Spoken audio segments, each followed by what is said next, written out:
Sir ক্লাসটা মাগরিবের পরে নিলে কি হয় হ্যান ত্যান এটা ওটা আমরা জানি, কিন্তু আমাদের এখানে আসলে শিডিউল করা থাকে 3টা থেকে 5টা, 5টা থেকে 7টা, এই জন্য আমাদের মাগরিবের পরে চাইলেও আমরা নিতে পারি না আর কি। হ্যাঁ, তো কেমন আছেন আপনারা সবাই, একটু কমেন্ট করবেন।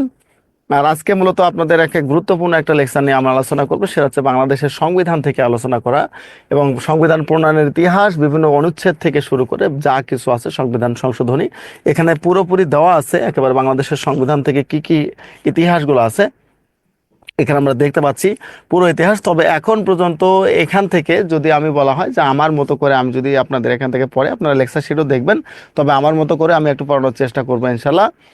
আর পাশাপাশি আপনাদের অনেকের ক্ষেত্রে অনেকের একটা জিনিস মানে ইয়ে থাকে, আফসোস থাকে যে স্যার সংবিধানকে কোনোভাবে মুখস্থ রাখতে পারি না, স্যার সংবিধান কেমন কঠিন কঠিন লাগে। সো ওটা আজকে আপনাদের একটু চেষ্টা করব বিভিন্ন সূত্রের মাধ্যমে, বিভিন্ন কি বলা হয় থাকে, বিভিন্ন অনুচ্ছেদ বা বিভিন্ন টেকনিকের মাধ্যমে আপনাদের সংবিধানকে যাতে সহজে আপনারা মনে রাখতে পারেন। তো দেখি আমরা মূলত কি হয়, আপনাদের কোন কোন ব্যাপারগুলো পড়ানো যায়। এখানে সংবিধান সম্পর্কিত বিস্তারিত তথ্য দেওয়া আছে। আমি যেটা বলবো যে এখান থেকে দাগিয়ে দেওয়া আছে আপনাদের সংবিধান নিয়ে যেগুলো তথ্য একেবারে খুবই গুরুত্বপূর্ণ আসার মতো, সেগুলো আমি একবার লিখে দেই, আপনারা লিখে নেন, তাহলে আশা করি মোটামুটিভাবে শেষ করা যাবে। অন্যথায় অনেক বড় লেকচার শেষ করা কঠিন হয়ে যাবে, আপনাদের ক্ষেত্রে অযাচিত কিছু তথ্য যাতে পড়া হবে আর কি। তো আমি লিখে দিচ্ছি, আপনারা সবাই লেখার চেষ্টা করেন যে সংবিধান থেকে, নোট থেকে আমি যদি মনে করি সংবিধানের ইতিহাস, যদি আপনাদের আমি বলি যে সংবিধানের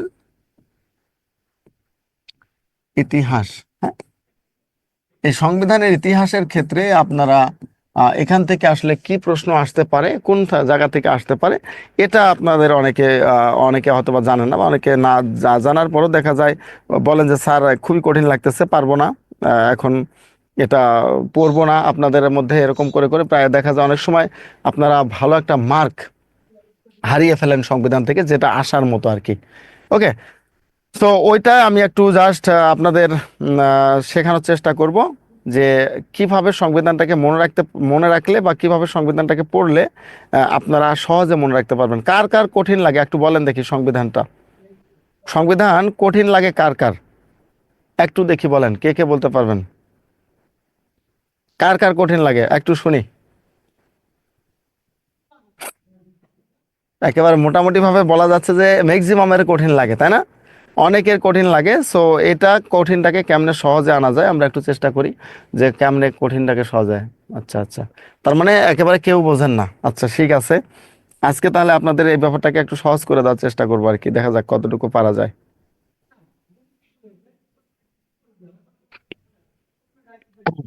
প্রথমে যদি আমি বলি সংবিধান প্রণয়নের মানে বঙ্গবন্ধু শেখ মুজিবুর রহমান দেশে আসার পরে তিনি মূলত সংবিধানে হাত দেন, কারণ সংবিধান ছাড়া কোনোভাবে একটা দেশ পরিচালিত হতে পারে না। যেহেতু কোনোভাবে একটা দেশ পরিচালিত হতে পারে না, সুতরাং সংবিধানকে অবশ্যই আগে প্রাধান্য দিতে হবে। তিনি 10 জানুয়ারি বাংলাদেশে আসেন এবং 11 জানুয়ারি বলা হয়ে থাকে সংবিধান করার জন্য। 11 জানুয়ারি কি সংবিধান গঠন করার জন্য, তিনি 11 জানুয়ারি বলা হয়ে থাকে যে সংবিধান গঠনের জন্য সংবিধান রচনা কমিটি। তৎকালীন সময় আপনারা জানেন যে সংবিধান রচনা কমিটি না, ওই সময় গণপরিষদ ছিল আমাদের বাংলাদেশে, অর্থাৎ 70 সালের নির্বাচনে যারা জিতে গিয়েছিল তাদেরকে সংসদ সদস্য হিসেবে ধরা হতো। তাদের কাছে তিনি বললেন যে সংবিধান খুব শীঘ্র একটা তৈরি করা দরকার, তোমরা একটা সংবিধান তৈরি করো। আর এজন্যই আমরা বলে থাকি যে প্রথমে যেটা করেন, এই এর মধ্যে মার্চ চলে যায়, মার্চের পরে 11 এপ্রিল 1972 সালে তিনি প্রথম সংবিধান রচনা কমিটি গঠন করেন। কি করেন? সংবিধান রচনা কমিটি গঠন করেন।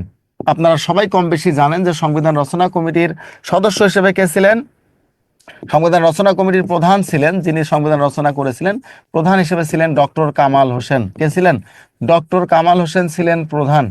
ডক্টর কামাল হোসেন হচ্ছেন প্রধান। পাশাপাশি তিনি সহ আরো মোট 34 জন নিয়ে সংবিধান রচনা কমিটি গঠন করা হয়। তো এদের কাজ ছিল মূলত সংবিধান রচনা করবে। তারিখগুলো পরীক্ষা এসে থাকে, এই জন্য একটু গুরুত্ব সহ এগুলো দেখবেন। তারপরে যদি আপনাদের বলি 2 নম্বরে 11 এপ্রিলের পরে একেবারে ডিরেক্ট চলে যাব আমরা 12 অক্টোবর। কবে? 12 অক্টোবর। এই 12 অক্টোবরে এই 11 এপ্রিল যে সংবিধান রচনা কমিটি গঠন করা হলো ডক্টর কামাল হোসেনের নেতৃত্বে, তখন এই 12 এপ্রিল আবার কি হলো, এই ডক্টর কামাল হোসেন একটা খসড়া সংবিধান তৈরি করলো। তিনি একটা খসড়া সংবিধান তৈরি করে গণপরিষদ যেটা ছিল, ওই সময় সংসদ যেটা ছিল, সেখানে তিনি খসড়া সংবিধান উত্থাপন করেন। কি করেন? খসড়া সংবিধান উত্থাপন করলেন। কোথায়? গণপরিষদে। যেহেতু খসড়া সংবিধান উত্থাপন করা হলো, তার মানে এখন সংবিধানটাকে যাচাই বাছাই করে যদি আমাদের মতো নেওয়ার মতো হয় তাহলে এটাকে আমরা নেব, আর যদি না নেওয়ার মতো হয় তাহলে আমরা নেব না। এজন্য তারা 1 মাসের মতো সময় নিল নেওয়ার ক্ষেত্রে। 1 মাস পরে, এই 12 অক্টোবরের পরে 4 নভেম্বর এই যে সংবিধান রচনা কমিটি যে এটা দিল, এইটার উপর ভিত্তি করে মোটামুটিভাবে বলা হয়ে থাকে এই 4 নভেম্বর সংবিধানকে আনুষ্ঠানিকভাবে কি করা হয়? অনুমোদন দেওয়া হলো। কি করা হলো? সংবিধান অনুমোদন দেওয়া হলো। আর এই সংবিধান মূলত পেজ ছিল তৎকালীন সময় হাতে লেখা পেজ 309 পেজ। কত ছিল? 309 পেজ ছিল হাতে লেখা পেজ।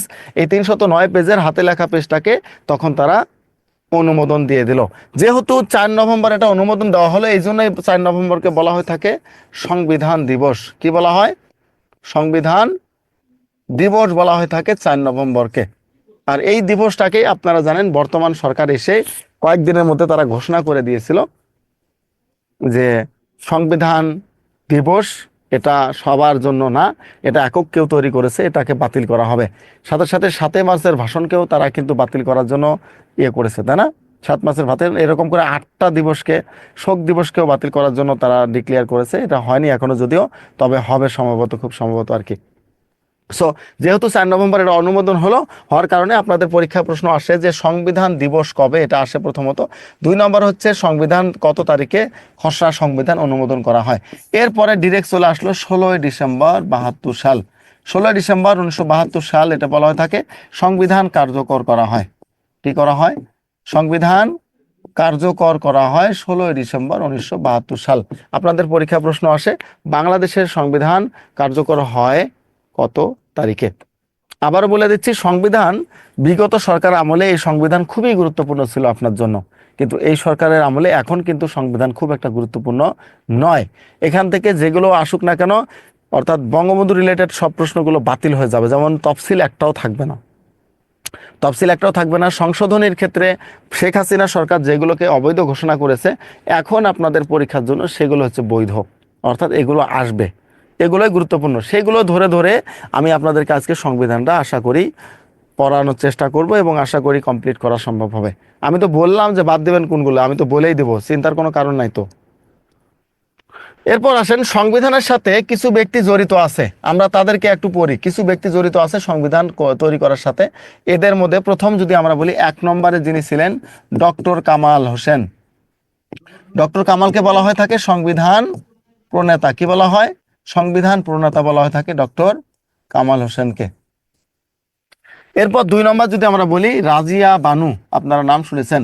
রাজিয়া বানু, ইনি ছিলেন একমাত্র মহিলা সদস্য। সংবিধান রচনা কমিটির কি ছিলেন? একমাত্র মহিলা সদস্য ছিলেন এই রাজিয়া বানু, মহিলা সদস্য ছিলেন। এরপরে একজন মাত্র ব্যক্তি বিরোধী দলের সদস্য ছিলেন। কে ছিলেন? বিরোধী দলের একজন মাত্র ব্যক্তি ছিলেন, সেটা ছিলেন সুরঞ্জিত সেনগুপ্ত। কি ছিলেন? সুরঞ্জিত সেনগুপ্ত ছিলেন, ইনি ছিলেন বিরোধী দলের সদস্য। একমাত্র বিরোধী দলের সদস্য বা বিরোধী সদস্য, যেটা আপনি মনে করেন, বিরোধী দলীয় সদস্য ছিলেন সুরঞ্জিত সেনগুপ্ত। আমি একটু তাড়াতাড়ি লিখতেছি, নামাজের বিরতি দেবো, এই জন্য আবার বিরতি আজকে বেশি দেওয়া যাবে না, অনেক বড় লেকচার, 15 মিনিটের বেশি বিরতি দেওয়া সম্ভব না। এরপর আরো কিছু ব্যক্তি আছে, আব্দুর রউফ। আব্দুর রউফের নাম আপনারা শুনেছেন। আব্দুর রউফ এই ব্যক্তি মূলত সংবিধান লিখেছেন। কি লিখেছেন? হস্তলিখিত সংবিধান তিনি লিখেছেন, সংবিধানের লেখক। ঠিক আছে, হাতে লিখেছেন তিনি, এটা যিনি লিখেছিলেন এটা হচ্ছে আব্দুর রউফ। 5 নম্বরে যদি আমরা বলি, 5 নম্বরে যে ব্যক্তিটা গুরুত্বপূর্ণ, জয়নুল আবেদিন। কে এটা? জয়নুল আবেদিন। ইনি মূলত সংবিধানকে মেকআপ করেছেন। কি করেছেন? অঙ্গ সজ্জা করেছেন, সংবিধানের অঙ্গ সজ্জা করেছেন জয়নুল আবেদিন। এই 5টা ব্যক্তি আপনাদেরকে খুবই সুন্দর করে মুখস্থ রাখতে হবে। অর্থাৎ এগুলো সংবিধান চেঞ্জ হোক, সংবিধান যাই হোক, সংবিধান তো আর পুরো চেঞ্জ করার উপায় নাই। যেহেতু পুরো চেঞ্জ করার উপায় নেই, তার মানে এই ব্যক্তিগুলো আপনাদের সংবিধানের সাথে প্রত্যক্ষভাবে জড়িত। আপনারা এটা পুরোটা স্ক্রিনশট দেন, তাহলে খুব সুন্দর হয়। লেখা আছে স্ক্রিনশটে বেটার হবে। আপনাদের সাথে আজকে খুব বেশি কথা বলা সম্ভব না, সুতরাং পড়ার মধ্যে থাকতে হবে সবসময়। হ্যাঁ, অনেক বড় লেকচার, এজন্য কারো কথাবার্তা যদি একেবারে গুরুত্বপূর্ণ কথা না থাকে তাহলে দয়া করি আমাকে আপনারা বলিয়েন না, বা আমার সাথে ওরকম কনভারসেশনে আসিয়েন না, শেষ করে দিতে হবে পুরোটাই। এটা লেখা হয়েছে তো নাকি? এটাকে জাস্ট আমি একটু খালি উপরে তুলি, আপনারা যারা উপরে হয়তো 3-4টা লিখে ফেলেছেন, এই জন্য 3 থেকে রাখলাম। এবার আসেন আমরা মূল সংবিধানে ঢুকে পড়ব। মূল সংবিধানে ঢুকে পড়ার কাছে যে ক্ষেত্রে যে জিনিসগুলো আপনাদের বেশি বেশি আসার সম্ভাবনা আছে, মূল সংবিধানের প্রথমে 1 নম্বর যদি বলি, সংবিধানের প্রস্তাবনা আছে কতটি? প্রস্তাবনা আছে 1টি। 2 নম্বরে যদি আমরা বলি সংবিধানের মূল নীতি কতটি? মূল নীতি আছে সংবিধানে কতটি? মূল নীতি আসে 4টি। কতটি মূল নীতি? 3 নম্বরে যদি আমি বলি সংবিধানের অনুচ্ছেদ আছে কতটি? এটা পরীক্ষা আসে, অনুচ্ছেদ হচ্ছে 153টি। 4 নম্বরে যদি আমি বলি সংবিধানের তফসিল কতটি? তফসিলের কথা আমরা বলেছি, তফসিল যদিও সরকারের আমলে, এই সরকারের আমলে সব করা হয়েছে, এজন্য আসার সম্ভাবনা খুবই কম। তফসিল হচ্ছে 7টি। 5 নম্বরে যদি আমরা বলি সংবিধানের ভাগ হচ্ছে 11টি। এরপর 6 নম্বরে যেটা বলা হয় সংশোধনী, সংবিধান মোট সংশোধন করা হয় কতবার? সংশোধনী হচ্ছে 17টি। এটা হচ্ছে সংবিধানের ভিতরের অংশ। এটা কি সংবিধানের ভিতরের অংশ, অর্থাৎ এখান থেকে আপনাদের পরীক্ষা আসে। আচ্ছা, সামান্তা বলেছে স্যার আপনাকে ডিস্টার্ব করতে ভালো লাগে, বাট তাহলে মানে কতজনকে ডিস্টার্ব করেন জীবনে আল্লাহ জানে। হ্যাঁ, এত ডিস্টার্ব করা যাবে না, ঠিক আছে? বেশি ডিস্টার্ব করা যাবে না, বেশি ডিস্টার্ব করলে আপনারা ডিস্টার্ব হয়ে যাবেন, তখন কবেন যে স্যার ডিস্টার্ব করতেছে। এরকম ডিস্টার্ব কজনকে করেন বলেন? রাকিবুল ভাই, কি অবস্থা আপনার? আপনি তো আরো মনে হয় আমার কোর্সে আছেন, আজকে রাষ্ট্রবিজ্ঞান, তাই না? টানা 4 ঘন্টার কোর্সে থাকবেন, ভেরি গুড। এখানে কবে ভর্তি হলেন আমি তো জানি না। আচ্ছা, ঠিক আছে, সমস্যা নাই, আমার তো আছি, একসাথেই আছি। হ্যাঁ, সো এই কটা লিখে নেন। নামাজের বিরতি, নামাজের বিরতি দিব, আমি বলে দিয়েছি 20-এর আগে নামাজের বিরতি পাবেন না। হ্যাঁ, 20-এর আগে নামাজের বিরতি পাবেন না। এটা লেখা শেষ সবার? এটা লেখা শেষ হলে আমি জাস্ট আপনাদেরকে কয়েকটা গুরুত্বপূর্ণ সংশোধনী এখানে লিখে দেব। সর্বোচ্চ সংশোধনী আপনাদের পড়তে হবে 35 থেকে 36টা, অর্থাৎ 153টা থেকে 35 থেকে 36টা সংশোধনী যদি পড়েন এনাফ, এর বেশি পড়তে হবে না। শুধুমাত্র এই পরীক্ষার জন্য না, একেবারে বিসিএস থেকে শুরু করে এর বাইরে কখনোই প্রশ্ন আসে নাই। আমরা অযথা সংবিধান দেখে ভয় করি কখন জানেন? যখন দেখি যে সংবিধানের এতগুলো অনুচ্ছেদ, হিউজ অনুচ্ছেদ, কেমনে কি মনে রাখবো, তখন ঝামেলায় পড়ে যাই। সো আজকে একেবারে আমি ওইগুলো যেগুলো গুরুত্বপূর্ণ আসবে, আসার মতো 1 থেকে 7 এবং 27 থেকে 42, এই কটা অনুচ্ছেদ সবচেয়ে বেশি আসে, এগুলোকে আমি আজকে টেকনিক দিয়ে দেবো। আশা করি আর কোনোদিনও ভুলে যাবেন না। ওকে, সো এটা এতটুকু লেখা হলে আমি জাস্ট গুরুত্বপূর্ণ অনুচ্ছেদগুলো আপনাদেরকে এখানে দেবো। আমাদের মূল লেকচার শিটে আমরা সবাই জানি যে অনুচ্ছেদগুলো সব আছে, লেকচার শিট থেকে আপনারা পড়বেন। তারপরেও আপনাদের মানে সহজ করে দেওয়ার জন্য, সহজতর করার জন্য এখান থেকে দেখেন, এই যে সংবিধান আমি যেগুলো আপনাদের লিখে দিয়েছি এগুলো এখানে আছে, বিশাল করে বড় করে দেওয়া আছে, কেউ চাইলে লেকচার শিট পড়তে পারেন। এই সংবিধানের প্রথম ভাগ, দ্বিতীয় ভাগ, কোন কোন ভাগে কি কি আছে, এগুলো পুরোপুরি আমাদের লেকচার শিটে দেওয়া আছে, পুরোপুরি লেকচার শিটে দেওয়া আছে কোন কোন ভাগে কি আছে। এই যে প্রথম ভাগ থেকে দেখেন এমন করে বড় করে দেওয়া আছে, এগুলো সহজে মনে রাখতে পারবেন না। আমার কাজ হচ্ছে এই যে নিচে নিচে আপনাদেরকে আমি লিখে দিব, তাহলে পুরোটা আপনি শেষ করতে পারবেন। প্রথমে যদি আমরা সংবিধানে ঢুকে পড়ি, দেখেন 1 থেকে 7 পর্যন্ত কি কি দেওয়া আছে এগুলো দেখতেছেন। প্রথমে আছে প্রজাতন্ত্র, সীমানা, রাষ্ট্রধর্ম, রাষ্ট্রভাষা। এগুলো সহজে মনে রাখা যায় না, সুতরাং একটা যদি বাক্য লিখে দেই, এক বাক্যে সব শেষ, তাহলে কিন্তু শেষ। সো আমরা এই বাক্য লিখে ইয়েটা দিই, বিরতিটা দিই, হ্যাঁ, যাতে আমরা আগাইতে পারি। দেখেন প্রথমে আমি ছোট করে লিখে যাচ্ছি, আপনারা একটু বোঝার চেষ্টা করবেন। একটি দেশ, হ্যাঁ, একটি দেশ গঠন করতে, এটা কিন্তু টেকনিক, মাথা রাখেন, এটা টেকনিক আমি লিখে দিচ্ছি। 1 থেকে 6 কিভাবে মনে রাখবেন, বা 7 কিভাবে। একটি দেশ গঠন করতে প্রথমে যদি আমরা বলি সীমানা, সীমানা, ধর্ম, ভাষা ও জাতীয়তা যেমন দরকার, জাতীয়তা যেমন দরকার দরকার তেমনি রাজধানী ও নাগরিকত্ব দরকার। অর্থাৎ একটা দেশ গঠন করতে গেলে এগুলো সবে লাগে, রাজধানী ও নাগরিকত্ব দরকার। দেখেন 1 থেকে 7 পর্যন্ত শেষ। শুধুমাত্র এই বাক্যটা মুখস্থ রাখবেন, 1 থেকে 6 পর্যন্ত আর কোনো কাহিনী নেই। ওকে, এখন দেখি আমরা কি কি বলা আছে এখানে। একটি দেশ গঠন করতে সীমানা, ধর্ম, ভাষা ও জাতীয়তা যেমন দরকার তেমনি রাজধানী ও নাগরিকত্ব দরকার। সহজ বাক্য না? মনে থাকবে তো নাকি? বাক্য মনে থাকবে সবার? কমেন্ট করবেন কিন্তু, অনেকগুলো স্টুডেন্ট তো। একটি দেশ বলতে কি বোঝানো হয়েছে দেখেন, এখানে প্রজাতন্ত্রের 1 নম্বর বলা আছে যে প্রজাতন্ত্র হচ্ছে বাংলাদেশ নামে একটা দেশ থাকবে। কি থাকবে? বাংলাদেশ নামে একটা দেশ থাকবে। তাহলে দেশের কথা বা বাংলাদেশের কথা বলা আছে কোন অনুচ্ছেদ অনুযায়ী। প্লিজ আমি বিরতি দেবো, এটা শেষ করে নেই, তারপরে বিরতি। নামাজের জন্য 5 মিনিট তো সময় হাতে পাবেন, আর আগে থেকে যেহেতু এরকম ক্লাস, আগে থেকে আপনাদের অজু করে রাখা উচিত। তারপর বলা আছে 2 নম্বর দেখেন, প্রজাতন্ত্রের রাষ্ট্রীয় সীমানা থাকবে। কি থাকবে? প্রজাতন্ত্রের রাষ্ট্রীয় সীমানা থাকবে। এইখানে দেখেন সীমানা আছে। তাহলে সীমানা যেমন দরকার একটি দেশ গঠন করতে, যেমন সীমানা দরকার। সীমানা বলা আছে কত নম্বর অনুচ্ছেদে? 2 নম্বর অনুচ্ছেদে বলা আছে সীমানার কথা। 2 এর কতে বলা আছে কি দেখেন, রাষ্ট্রধর্ম। বাংলাদেশের রাষ্ট্রধর্ম হবে ইসলাম। কি হবে? বাংলাদেশের রাষ্ট্রধর্ম হবে ইসলাম। এটা কত নম্বর অনুচ্ছেদে বলা আছে? 2 নম্বর ক অনুচ্ছেদে বলা আছে। তারপর দেখেন 3 নম্বর অনুচ্ছেদে বলা আছে ভাষার কথা। কি বলা আছে? ভাষা। তার মানে 3 নম্বর অনুচ্ছেদে বলা আছে রাষ্ট্রভাষা হবে বাংলা, বাংলাদেশিদের রাষ্ট্রভাষা হবে বাংলা। এরপর আসেন জাতীয়তা। জাতীয়তার ক্ষেত্রে দেখেন জাতীয় সঙ্গীত, জাতীয় পতাকা, জাতীয় প্রতীক, জাতীয় যা কিছু আছে পুরোটাই আলোচনা করা হয়েছে 4 নম্বর অনুচ্ছেদে। কয় নম্বর অনুচ্ছেদে? 4 নম্বর অনুচ্ছেদে পুরোটাই আলোচনা করা আছে। যেমন দরকার তেমন এগুলো দরকার নাই। 5 নম্বর অনুচ্ছেদে কি আছে? বাংলাদেশে একটা রাজধানী হবে যার নাম হবে ঢাকা। তাহলে 5 নম্বর অনুচ্ছেদে কি বলা আছে? রাজধানীর কথা বলা আছে যার নাম হবে ঢাকা। এবং 6 নম্বর অনুচ্ছেদে বলা আছে নাগরিকত্ব। দেখেন 6 নম্বর অনুচ্ছেদে কি আছে? নাগরিকত্ব। এই নাগরিকত্বর পরে পরে সংবিধানের কি দেওয়া আছে? সংবিধানের প্রাধান্য দেওয়া আছে। এটা খুব একটা গুরুত্বপূর্ণ না।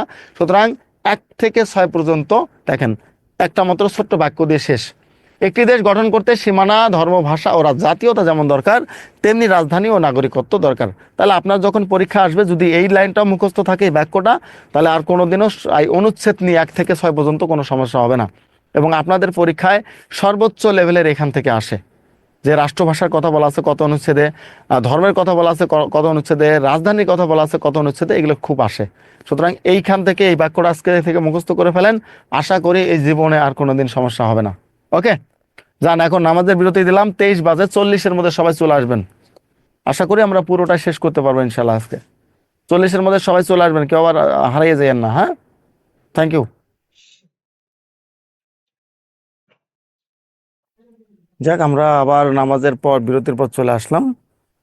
আমি জাস্ট আপনাদের মনে রাখার জন্য যে টেকনিকগুলো দিয়ে যাচ্ছি এগুলো খুবই সুন্দর করে লিখে রাখবেন। যাদের মোটামুটিভাবে বলা হয় যে সংবিধান থেকে যাদের কনফিউশন আছে তাদের জন্য এটা বলা, যে আপনি যদি লিখে রাখতে পারেন আর এগুলো জাস্ট 2 থেকে 3 বার যদি প্র্যাকটিস করেন, আশা করি যে আপনার এগুলো সব ওভারকাম হয়ে যাবে এবং পরবর্তীতে আপনার এটা নিয়ে আর কোনো সমস্যা হবে না মনে করি আর কি। সো এরপরে যেটা আমি বলবো যে আপনাদের এখান থেকে আমি লিখে দেইনি এখন পর্যন্ত যে সংবিধান, এটা আশা করি লিখে নিয়েছেন। সংবিধান থেকে আর কিছু আমি যেটা লিখে দেব যে কোন কোন অনুচ্ছেদগুলো আপনারা পড়বেন। আমি একবারে 30টা 40টা অনুচ্ছেদ লিখে দিচ্ছি। এগুলো আমি আস্তে আস্তে আপনাদের সাথে ব্যাখ্যা করব। প্রথমত 1 থেকে 6 নম্বর থেকে পড়বেন। এরপর যদি আপনাদের বলি 14 নম্বর পড়বেন, 12 নম্বর পড়বেন, এরপর 22, এরপর ডিরেক্ট চলে যাবেন 27 থেকে 42 পর্যন্ত। এটা কোনোভাবে কমানো যাবে না, এটা সবচেয়ে গুরুত্বপূর্ণ বলা হয়ে থাকে। তারপরে পড়বেন 48, এরপরে পড়বেন 56, এরপরে ডিরেক্ট চলে যাবেন 77। ঠিক আছে, তার আগে একবার পড়বেন 64টা একটা পড়লে হবে। 64-এর পরে 77-এ চলে যাবেন। 77-এর পরে একবারে ডিরেক্ট 94 থেকে 96। এরপরে আপনি যাবেন 102, 108, 117, 122, 127, 137 এবং 142 থেকে 144 শেষ। অর্থাৎ এই কটা সংশোধনী যদি আপনি পড়েন, 157টা পড়তে হবে না। এই কটা সংশোধনীর মধ্যে আপনার মোটামুটিভাবে সংবিধান শেষ। আপনি এখন হিসাব করে দেখেন কয়টা পড়তে হবে। 6, 7, 8, 9, 9 এখানে হচ্ছে 15, তাহলে 9 আর 15 হচ্ছে 24, 25, 26, 27, 28, 29, 30, 31, 32, 33, 34, 35, 36, 37, 38, 39টা। অর্থাৎ 39টা অনুচ্ছেদ যদি আপনি পড়েন এখানে, আপনার সংবিধান শেষ। মানে আমরা না বুঝে অনেক কিছু পড়ি এবং সংবিধানকে কঠিন মনে করে ফেলি, এটাই হচ্ছে আমাদের সবচেয়ে বড় দোষ। এই জন্য দেখা যায় অনেক সময় আমরা সংবিধান পাই না বা সংবিধান আমরা পড়ি না। না পড়ার মূল কারণটা হচ্ছে আপনারা বুঝে পড়তে পারেন না যে কোনটা পরীক্ষায় আসবে আর কোনটা পরীক্ষায় আসবে না। এই জায়গায় গিয়ে আমরা ধরা পড়ে যাই। সো ওই জায়গাটাকে আজকে আপনাদের ক্লিয়ার করা যাবে কিভাবে, বা কিভাবে আমি ক্লিয়ার করতে মানে সন্দেহ সন্দেহ কিভাবে লিখে দেওয়া যায় সেই চেষ্টা করব। তাহলে 1 থেকে 6 আমরা পড়লাম। এখন আমরা চলে যাব, যেহেতু 12, 14 এগুলো ছন্দের নেওয়ার দরকার নেই, আমি জাস্ট আপনাদের বলে গেলে আপনারা বুঝতে পারবেন। 12 নম্বর অনুচ্ছেদে কি বলা আছে আমরা একটু দেখি। 12 নম্বর অনুচ্ছেদে বলা আছে ধর্ম নিরপেক্ষতা এবং ধর্মীয় স্বাধীনতা, খুবই গুরুত্বপূর্ণ অনুচ্ছেদ। 12 বলা আছে কি, যে ধর্ম নিরপেক্ষতা থাকবে আমাদের এবং ধর্মীয় স্বাধীনতা থাকবে। এখানে স্টার মার্ক করা আছে অনেকগুলো অনুচ্ছেদে, এতগুলো পড়ার আপনাদের দরকার নেই।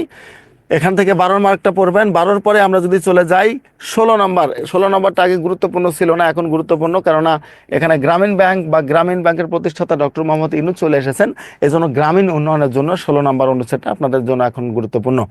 এরপর যদি বলি 17 নম্বর বাধ্যতামূলক শিক্ষার কথা বলা আছে, এটা খুবই দরকার আছে। 18 নম্বর বলা আছে জনস্বাস্থ্য এবং নৈতিকতা, খুব বেশি দরকার নেই। 22 নম্বরের কথা আমি আপনাদেরকে বলেছি। 22 নম্বর অনুচ্ছেদ পরীক্ষা আসে, নির্বাহী বিভাগ হতে বিচার বিভাগকে আলাদা করার কথা বলা আছে। কি বলা আছে? নির্বাহী বিভাগ হতে বিচার বিভাগকে আলাদা করার কথা বলা আছে। 22 নম্বরটা এখান থেকে পড়বেন। 25 পর্যন্ত এগুলো কোনো কিছু দরকার নেই। আমরা ডিরেক্ট চলে যাব 26 থেকে শুরু করে একেবারে 42 পর্যন্ত আপনাদের আমি সুন্দর করে লিখে দেবো। এটা হচ্ছে মৌলিক অধিকার। সংবিধানের পরীক্ষা আপনাদের প্রশ্ন আসে যে সংবিধানের মৌলিক অধিকার সম্মিলিত কয়টি ধারা আছে বা মৌলিক অধিকার সম্মিলিত কয়টি অনুচ্ছেদ আছে। সো ওইভাবে আপনাদের মনে রাখতে হবে মৌলিক অধিকার সম্মিলিত কয়টা, 21টা ধারা আছে। কয়টা? 21টা ধারা বা অনুচ্ছেদ আছে। এটা পরীক্ষায় আসে আপনাদের, এবং কত থেকে কত পর্যন্ত আসে এটা পরীক্ষায় আসে। সো আমরা এগুলো একটু দেখার চেষ্টা করবো। আমি আর সংবিধানে যাব না, এখন যা দেবো সব লিখে দেবো, আপনাদের লিখে নিলেই হবে। তাহলে এই 26 থেকে বা 27 থেকে শুরু করে আমরা যে মৌলিক অধিকারগুলো আছে, মৌলিক অধিকারগুলো আপনাদের সুন্দর করে লিখে দেওয়ার চেষ্টা করব, এবং আশা করি সেখান থেকে আপনারা 100% কমন পাবেন। এখানে আলাদা করে চতুর্থ ভাগ দেওয়া আছে, দরকার নেই, আমরা বই থেকে ফলো করব না। আমরা এখান থেকে যতটুকু পড়া যায় বা যতটুকু পরীক্ষায় আসে ততটুকু আলোচনা করার চেষ্টা করব। তো মৌলিক অধিকার 26 থেকে শুরু করে একেবারে 47 পর্যন্ত, তবে আপনাদের পরীক্ষায় সচরাচর আসে 42 পর্যন্ত। আমরা 42 পর্যন্তই পড়ার চেষ্টা করব। প্রথমে যদি বলি 26 থেকে 31 পর্যন্ত আপনারা কিভাবে মনে রাখবেন, সংবিধানের 26 থেকে 31 পর্যন্ত ধারাগুলোকে কিভাবে আপনারা মনে রাখবেন। প্রথমেই বলি যে এগুলো একটু উল্টাপাল্টা বা একটু অন্যরকম লাগতে পারে আপনার কাছে, জাস্ট মনে রাখার খাতিরে আর কি আমি ওভাবে বলে যাব। মৌলিক অধিকারে আইনের দৃষ্টিতে আমি যদি বলি যে প্রথমে হচ্ছে মৌলিক অধিকারে, হ্যাঁ, মৌলিক অধিকার, সংবিধানের মৌলিক অধিকারে আপনারা লিখে নিতে পারেন। মৌলিক অধিকারে আইনের দৃষ্টিতে আমরা সবাই জানি আইনের দৃষ্টিতে সমানের কথা বলা আছে বা সমতার কথা বলা আছে। তাহলে মৌলিক অধিকারে আইনের দৃষ্টিতে ধর্ম, সরকারি নিয়োগ, আইনের দৃষ্টিতে ধর্ম, সরকারি নিয়োগ ও খেতাব লাভের ক্ষেত্রে, খেতাব লাভের ক্ষেত্রে আইনের সমান সুযোগ থাকতে হবে। কি থাকতে হবে? আইনের খেতাব লাভের ক্ষেত্রে সকলের আইনের আশ্রয় লাভের অধিকার রয়েছে।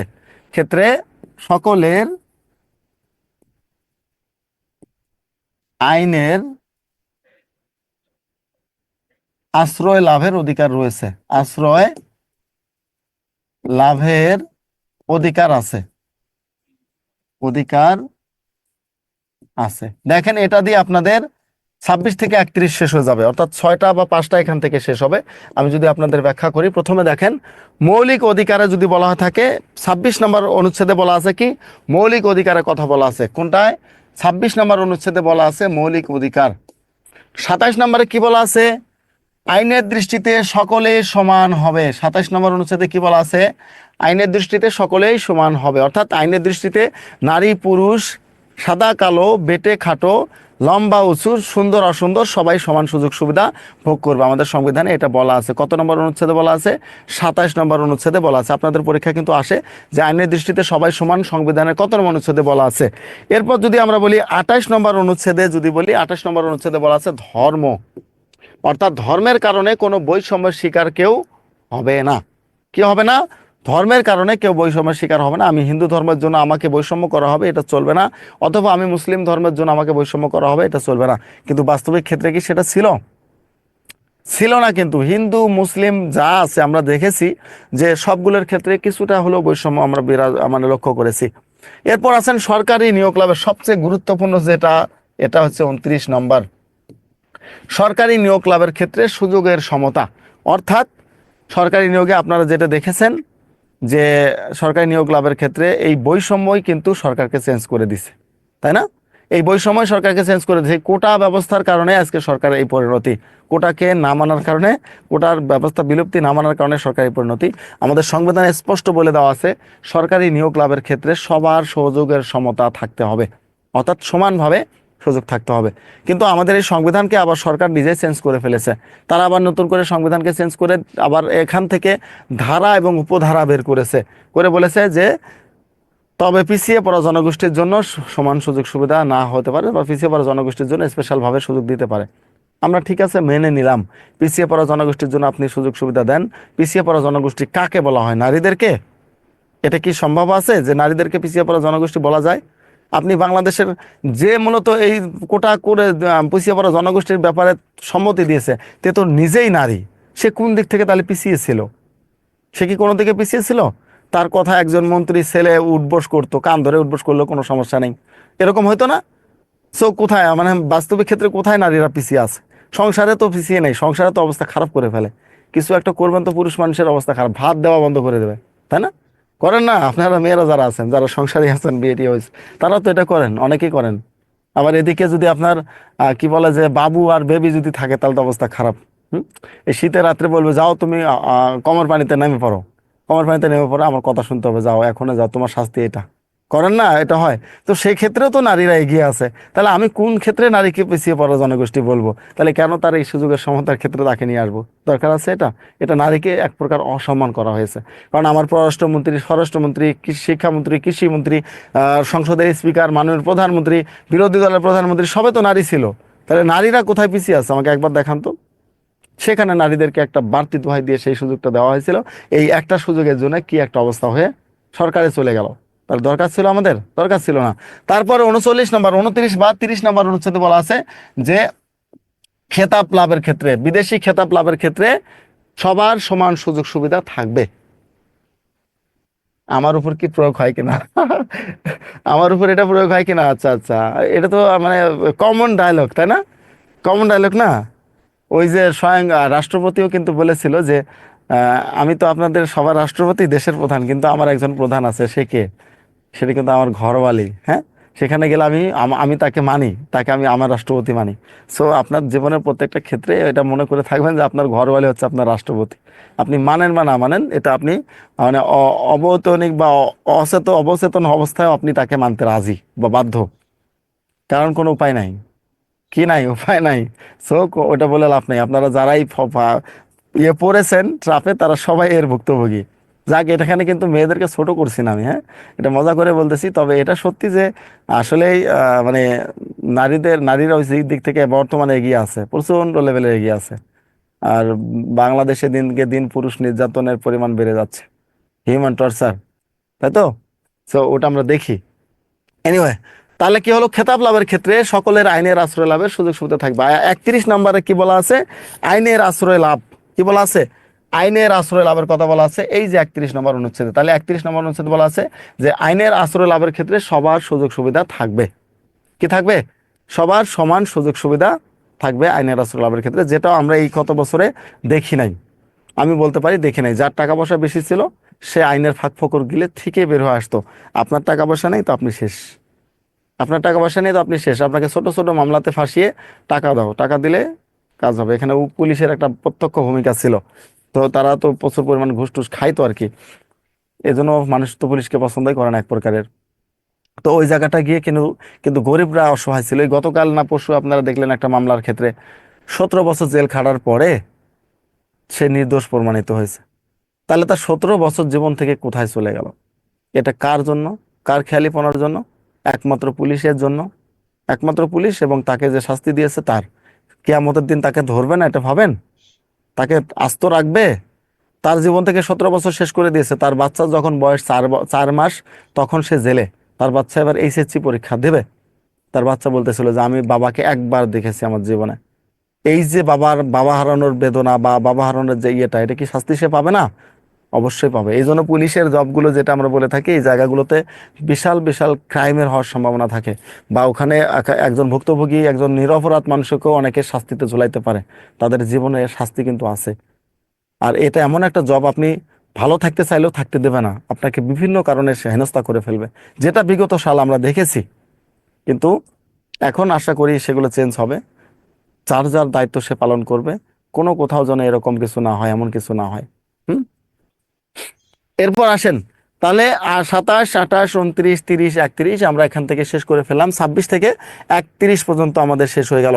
তা এরপরে যদি আমরা আসি 32 থেকে 35 পর্যন্ত মনে রাখার জন্য আরো কিছু সহজ টেকনিক আছে। আমি আজকে পুরোটাই টেকনিকে দিয়ে দিব, যাতে আপনারা কোনোদিন আর সংবিধান নিয়ে না বলেন যে স্যার মনে থাকে না।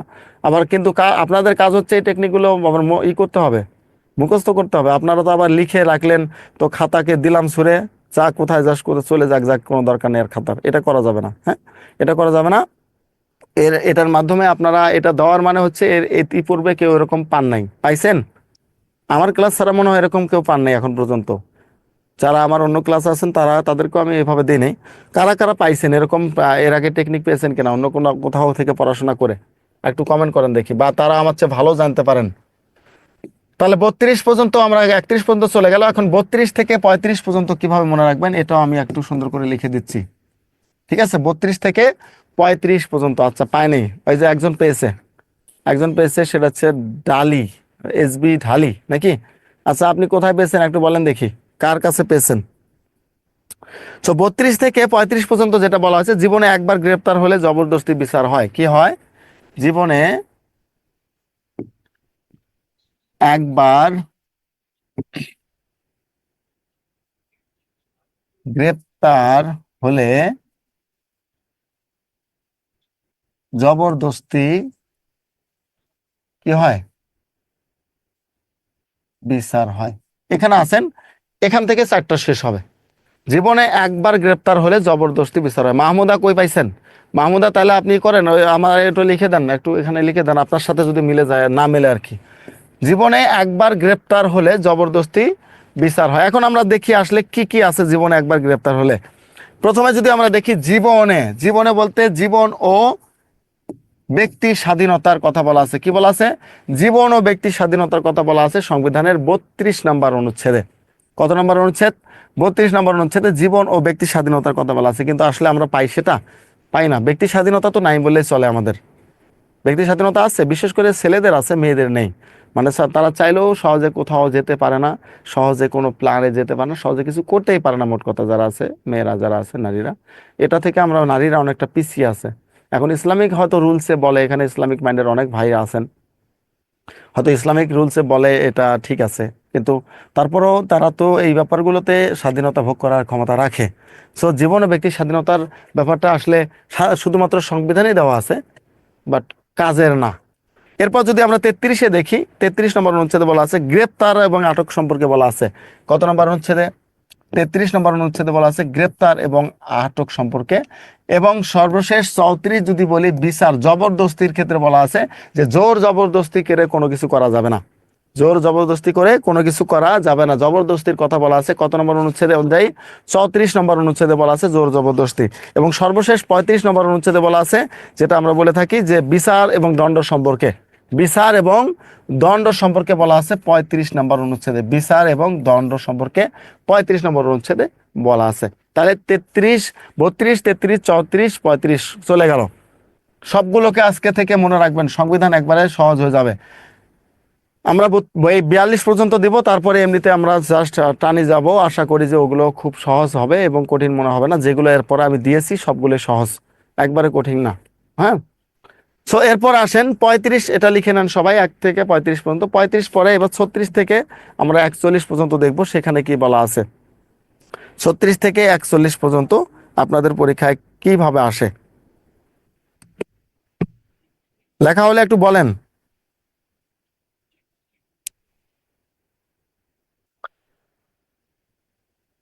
আচ্ছা, যেহেতু ম্যাক্সিমামে পায় নাই, সুতরাং আমি ম্যাক্সিমামের জন্য চিন্তা করে এগুলো দিয়েছি। যারা পেয়েছেন অন্য অন্য জায়গা থেকে তারা তো ভালোই, তারা দুটা মিলিয়ে পড়েন। হ্যাঁ, তারা দুটা মিলিয়ে পড়েন, তাহলে আপনাদের জন্য ভালো হবে। 36 থেকে 41। চলো সমাবেশ ও সংগঠনের চিন্তা করি। সংগঠনের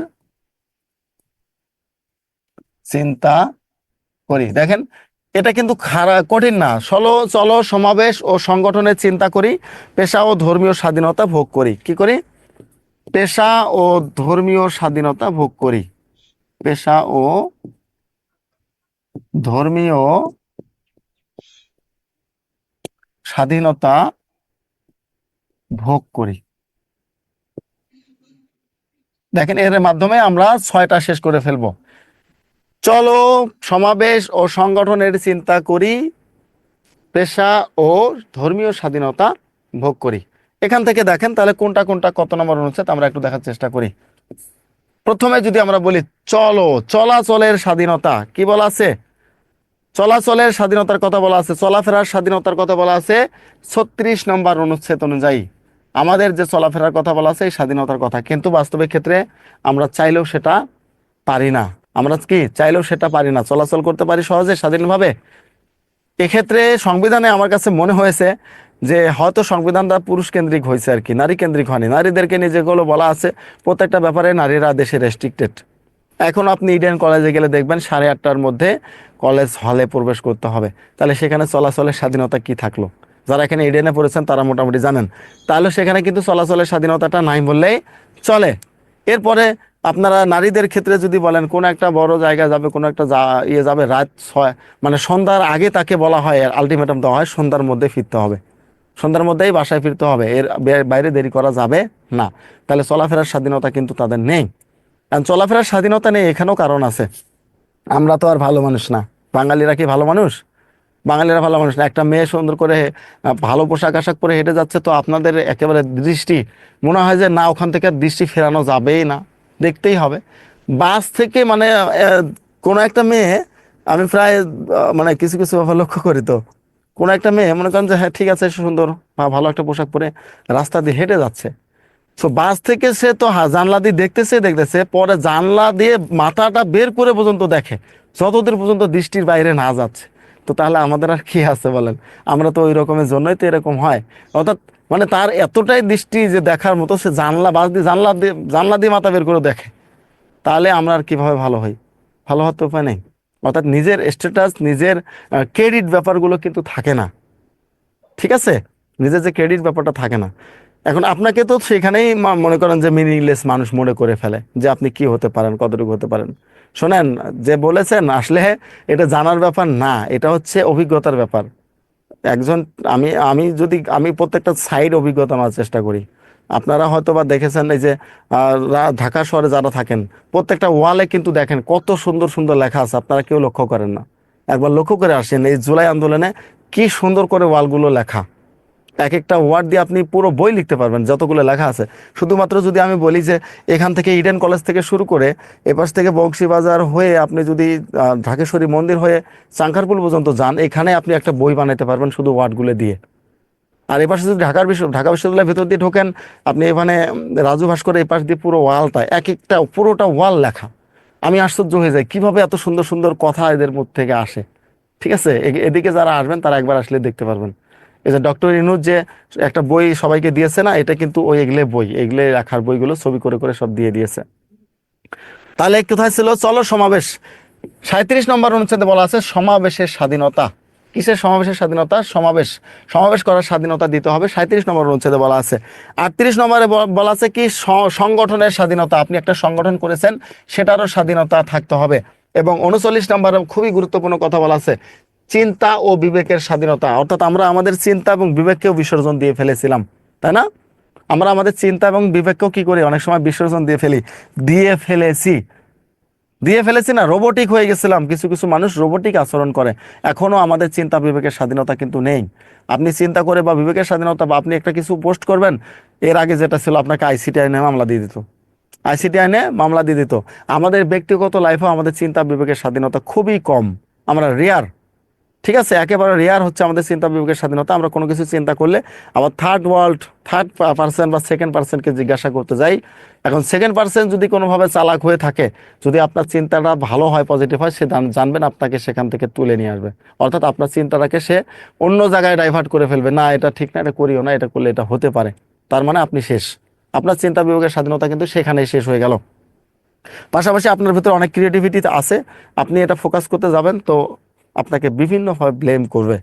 এখানে আমরা চিন্তা এবং বিবেকের স্বাধীনতা পাই না, কোনোভাবেই পাই না। এটা 39 নম্বর অনুচ্ছেদে বলা আছে। 40 নম্বর অনুচ্ছেদে সবচেয়ে যেটা বলা হয়ে থাকে, পেশাবৃত্তির স্বাধীনতা। ঠিক আছে, পেশাবৃত্তির স্বাধীনতা এটা আমাদের নেই। কেন নেই? এই যে আপনারা আজকে এখানে যারা এসেছেন, তারা কয়জন এই লেকচারের বাইরে, কথার বাইরে তারা কয়জন মূলত অন্য পেশায় যুক্ত আছেন বলেন তো দেখি? স্ব উদ্যোগে কয়জন আছেন? কেউ আছেন উদ্যোক্তা? আছেন কি? নেই, খুবই কম আছে যারা স্ব উদ্যোগে কোনো কিছু করতেছেন বা করবেন বা করার ইচ্ছা। এটা কেন নয়? এটা কেন নয়? এই আমাদের পেশাবৃত্তির স্বাধীনতা বাংলাদেশে নাই। আপনি যদি বাইরের দেশে দেখেন, সে মার্কিন যুক্তরাষ্ট্রের প্রেসিডেন্ট বারাক ওবামার নামও শুনেছেন। বারাক ওবামা চাকরি যে মানে যেদিন প্রেসিডেন্ট গেছে তার পরের দিনে তার পূর্বের কোম্পানিতে যোগদান করেছে। তার কিন্তু লজ্জা নাই, কারণ সে কোম্পানিতে সেখান থেকে ওই ফার্মে জব করতো, ফার্মে চলে গেছে। ইভেন প্রেসিডেন্ট থাকা অবস্থায় তার সন্তানরা বিভিন্ন হোটেল রেস্টুরেন্টে জব করতো, বিভিন্ন কোম্পানিতে জব করতো, তাদের তো কোনো শরম লজ্জা নেই। আর আমরা বাঙালিরা এমন একটা অবস্থা, এই যে এখানে আপনারা পড়তেছেন, এখানে 2 ঘন্টা আমার বক বক শুনতেছেন, শোনার পরে আবার চিন্তা করতেছেন আমার একটা চাকরি লাগবেই, চাকরি লাগবে। এখন আপনার বাবাকে যদি বলেন, বাবা আমি একটা ছোট্ট গার্মেন্টস দিতে চাই, ছেলে যদি বলেন, তো বাবা বলবে তোর কি এই জন্য লেখাপড়া করেছিলাম আমি? কাহিনী শেষ। শেষ না? অর্থাৎ আপনাকে প্রথমে ডিমোটিভেট করবে। আপনি যে উদ্যোক্তা হতে যাচ্ছেন, আপনার প্রথমে ডিমোটিভেট করে ফেলবে যে তোরা কি আমি এই জন্য পড়াইছি, তুই অনার্স মাস্টার্স কমপ্লিট করে এটা করবি মানে? অথচ আপনারা একবার যদি খেয়াল করে দেখতেন যে এখান থেকে কতটুকু হওয়া যায়। বাংলাদেশের সবচেয়ে বড় এখন কর্পোরেট জবটা হচ্ছে, কর্পোরেট যেটা বলা হয় থাকে সবচেয়ে বড় কোম্পানি বা গার্মেন্টস সেক্টরে না, এটা হচ্ছে ব্লু ড্রিম। আপনার নাম শুনেছেন হয়তো, বা অনেকে এখান থেকে হয়তো নিতে পারেন পোশাক আশাক। সবচেয়ে দামি পোশাকগুলো এই ব্লু ড্রিম থেকে বিক্রি হয়। মানে বাংলাদেশের সবচেয়ে দামি পোশাক ব্লু ড্রিম থেকে দেশের বাইরে এবং দেশের মানুষ পরে আর কি। এই ব্লু ড্রিমের যে মালিক, ওর হিস্ট্রি জানেন? জানেন না। ও ছিল আপনার ড্যাফোডিল ইউনিভার্সিটিতে পড়াশোনা করেছে, মধ্যবিত্ত ফ্যামিলির সন্তান। সে যখন পড়াশোনা করছে, পড়াশোনাকালীন সময় তার কাছে মনে হচ্ছে যদি আমার পড়ার সময়টা যদি আমি নিজের কাজে ব্যয় করতে পারি, বা আমি যদি আমার যে খরচটা হয় নিজে ব্যয় করতে পারি, আমার জন্য ভালো। প্রথমত কয়টা টিউশন করছে, কিন্তু টিউশন থেকে নানাভাবে লাঞ্ছিত। টিউশনের ব্যাপার তো আপনারা জানেনই। আপনাদের এগুলো বলার মানে হচ্ছে মোটিভেট করা, এগুলো কোনোভাবে নিয়েন না। টিউশনের মানে কি আপনারা যারা টিউশন করেন তারা ভালো করে জানেন। আমার কাছে, আমি আমি নিজেও একটা সময় করেছি, কিন্তু আমার কাছে মনে হচ্ছে পৃথিবীর সবচেয়ে মানে দুর্বল এবং বলা হয় নিকৃষ্ট, যদি আমি না বলি দুর্বল এবং ছোট লেভেলের কাজ হচ্ছে কোনটা জানেন? অন্যের দরজাকে টোকা দেওয়া। মানে আমার একটা এখন রিজিক তার হাতে তুলে দিছি আমি। আমি যার দরজা টোকা দেবো সে খুলবে, তার মন চাইলে খুলবে, না চাইলে সে খুলবে না। হয়তোবা বলবে যে স্যার আজকে আসিয়েন না, হয়তোবা বলবে স্যার আজকে আমরা দাওয়াত খেতে যাব, এটা বলবে না। মানুষের দরজায় টোকা দেওয়াটা হচ্ছে পৃথিবীর সবচেয়ে নিকৃষ্ট পেশার মধ্যে একটি, যার মধ্যে টিউশন আছে। অর্থাৎ স্বকীয়তা আপনার স্বকীয়তা আপনি তাকে দিয়ে দিচ্ছেন। মাস শেষে 2 তারিখ, 3 তারিখ, 5 তারিখ স্টুডেন্টের হাতের দিকে তাকান, গার্ডিয়ানের হাতের দিকে তাকান যে কবে 80 টাকাটা দেবে, তাই না? আপনার এদিকে মানে টাকার অভাবে আপনি মানে কিছু করতে পারতেছেন না, কিন্তু মুখ খুলে বলার কোনো উপায় নাই যে আমাকে টাকাটা দেন। টাকা দিলে ছোট হয়ে যাচ্ছেন।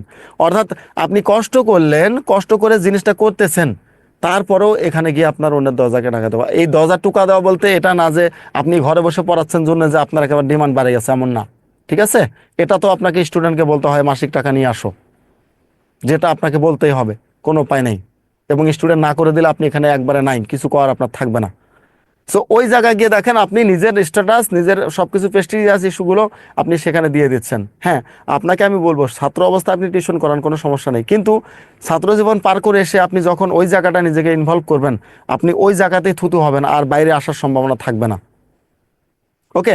সো ওই জায়গাটার ক্ষেত্রে আমি যেটা বলেছি, এই যে স্বাধীনতার ক্ষেত্রে যে পেশাভিত্তিক স্বাধীনতা বলেছি, টিউশন থেকে কেন গেলাম? ওই লোক ব্লু ড্রিমের মালিক যিনি ছিলেন, তিনি টিউশন করেছেন, নানাভাবে লাঞ্ছিত হয়েছেন, পরে জেদ করেছেন যে আমি একটা টিউশন থেকে যে টাকাটা পাবো ওই টিউশনের টাকা দিয়ে আমি গেঞ্জি কিনবো, মানে টি শার্ট, গোল কালার টি শার্ট। সে তখন কি করতো, এই মিরপুর 10-এ এসে অথবা ছোট বড় দোকানগুলোতে গিয়ে 10টা 15টা করে টি শার্ট গোল কালার কিনে নিত কম দামে, পাইকারিতে। ওর লাইফ হিস্ট্রি আমি শুনেছি আর কি, এটা আর যে কি প্রিয়াতে আছে দেখেন আপনারা। সো ওইটা কিনে ব্যাগে করে নিয়ে যেত। ইউনিভার্সিটিতে যে ছেলেগুলো আছে এগুলো তো সব বড় লোকের বাচ্চা কাচ্চা, তো ওদেরকে বলতো, অফার করতো, বন্ধু আমার কাছে টি শার্ট আছে, তুমি যদি নাও এটা এই দামে নিতে পারো। এরকম করে করে সে 10টা টি শার্ট বা 20টা টি শার্ট বিক্রি করতে পারতো দিনে, একটা 2টা 3টা এরকম করে মাসিকভাবে সে 50-60টা টি শার্ট বিক্রি করে হয়তো বা সর্বোচ্চ 5-7 হাজার টাকা লাভ থাকতো। সে তখন এটা থেকে আস্তে আস্তে যে কার্টুনে চলে যায়, অর্থাৎ কার্টুন দিয়ে যে রাস্তায় বসে না, আপনারা যদি হিস্ট্রিটা শোনেন আপনারা অবাক হবেন যে কি অবস্থায় থেকে কার্টুনে বসেছে, ওখান থেকে অনেক লাঞ্ছিত হয়েছে, ব্যবসা শেষ করেছে, মানুষে চক্রান্ত করে কার্টুন থেকে ব্যবসা বাদ দিয়ে দিছে, আবার ছাড়ে নাই, ছোট্ট একটা দোকান ঘর নিয়েছে। এই দোকান ঘর থেকে সে আস্তে আস্তে আস্তে আস্তে ডেভেলপ করতে করতে এমন একটা পর্যায়ে যে ব্লু ড্রিমের যখন সে মালিক, তখন সে 3টা গার্মেন্টসের মালিক, এবং বাংলাদেশের সবচেয়ে দামি প্রোডাক্টগুলো তার ওখান থেকে বের হয় এখন। এখন তার মানে পৈতৃক সম্পত্তি বলা হয়ে থাকে, তার নিজস্ব সম্পত্তি 15,000 কোটি টাকার উপরে। অথচ সে একটা সময় কি করত, ব্যাগে করে টি শার্ট বিক্রি করত। তার বয়স এখন, সে 2013 সাল থেকে এটা শুরু করেছে, মানে বয়স প্রায় 33 বা 34। ব্লু ড্রিমের মালিকের আপনারা জীবন হিস্ট্রি দেখেন, 34 বছর বয়স তার এখন। এখনই সে এতগুলো কোটি টাকার মালিক। মিরপুর 10-এর অপোজিটে তার যে বড় একটা যে ইয়ে আছে, পুরোটা হচ্ছে তার। হ্যাঁ, যে এটা একজন বলেছে যে অপূর্ব কুমার স্যার বগুড়াতে তাদের শোরুম আছে, এরকম সারা বাংলাদেশে শোরুম না, তার গার্মেন্টসের সংখ্যা হচ্ছে এখন 6 থেকে 7টা। শুধুমাত্র প্যাশন, আমরা এই পেশাভিত্তিক স্বাধীনতাটা আমাদের নেই। একটা ফুচকা বিক্রেতা শুধুমাত্র এক বিকেলে যে ইনকাম করে, অনেক বড় কর্পোরেট লেভেলের চাকরিজীবী সে মাসে এতটা ইনকাম করতে পারে না। ঠিক আছে, আমাদের পেশাভিত্তিক স্বাধীনতা আমরা ওখানে খেয়ে ফেলেছি। আমি মাস্টার্স পাস, আমি অনার্স পাস, আমি যদি ফুচকা বিক্রি করি আমাকে মানুষ কি বলবে, এইটা কেন মাথায় আসবে? এটা মাথায় আসার কারণে আমরা একেবারে ধ্যানিস হয়ে যাচ্ছি। 12,500 টাকা চাকরি করবেন, ওখানে যা প্রধান শিক্ষককে সার সার সার সার পারলে তো তার বাড়ি পর্যন্ত পরিষ্কার করে দিয়ে আসবেন, বাজার করে দিয়ে আসবেন। সেটা কি খুব ভালো দেখায়? অথচ নিজে যদি একটা নিজের দক্ষতায় একটা কাজ করতে পারেন, তাহলে বুঝবেন যে কি আছে এখানে, স্বাধীনতার ব্যাপারটা। আপনি স্বাধীন, আপনার মন চাইলেও না আমি আজকে দোকান করবো না। আমি দেখেছি প্রায় অনেক পোলাপান, এখন শিক্ষিত পোলাপানগুলো এই ফুচকা বা চটপটি এরকম যেগুলো রুচিসম্মত খাবার এগুলো বিক্রি করে, এবং তারা দৈনিক 3 থেকে 4 হাজার টাকা ইনকাম করে। দৈনিক 3 থেকে 4 হাজার টাকা ইনকাম করে। তার মানে 3 থেকে 4 হাজার ইনকাম করলে মাসিক ইনকাম ধরেন তার কত হয়? করে 3 হাজার ধরলেও 1 লাখ টাকার মতো ইনকাম করে মাস শেষে। আর আপনি এখানে 12,500 টাকার জন্য এসেছেন, 20,000 টাকার জন্য এসেছেন, তারপরে হবে কি না হবে দোলাচলের মধ্যে আছেন। মেয়েরা যারা আছে, অনেক ক্ষেত্রে মেয়েরা বিভিন্ন প্রসাধনীর অনলাইন বিজনেসগুলো করতে পারে, খুব ভালো হয়, খুব ভালো চলে। 3 পিসের বিজনেস, আপনাকে মানুষ খারাপ বলতে পারে, কোনো সমস্যা নেই, আপনি এগুলো কান দেবেন না, বড় হয়ে যাবেন। এই করোনার সময় কিছু এরকম সহোদ্যোক্তা আছে যারা এখন পর্যন্ত $1,000,000 মালিক হয়ে গেছে, $1,000,000 মালিক হয়ে গেছে করোনার সময়, যারা এটা কাজে লাগাইছে। এটার মানে এটা না যে আমি আপনাকে আবার টিকটক করতে বলতেছি, কাপল ব্লগ করতে বলতেছি, এখন বালিশের কাভার কেমন হবে সেটাও দেখাইতে বলেছি, এরকম না, ওরকম দরকার নেই আপনার।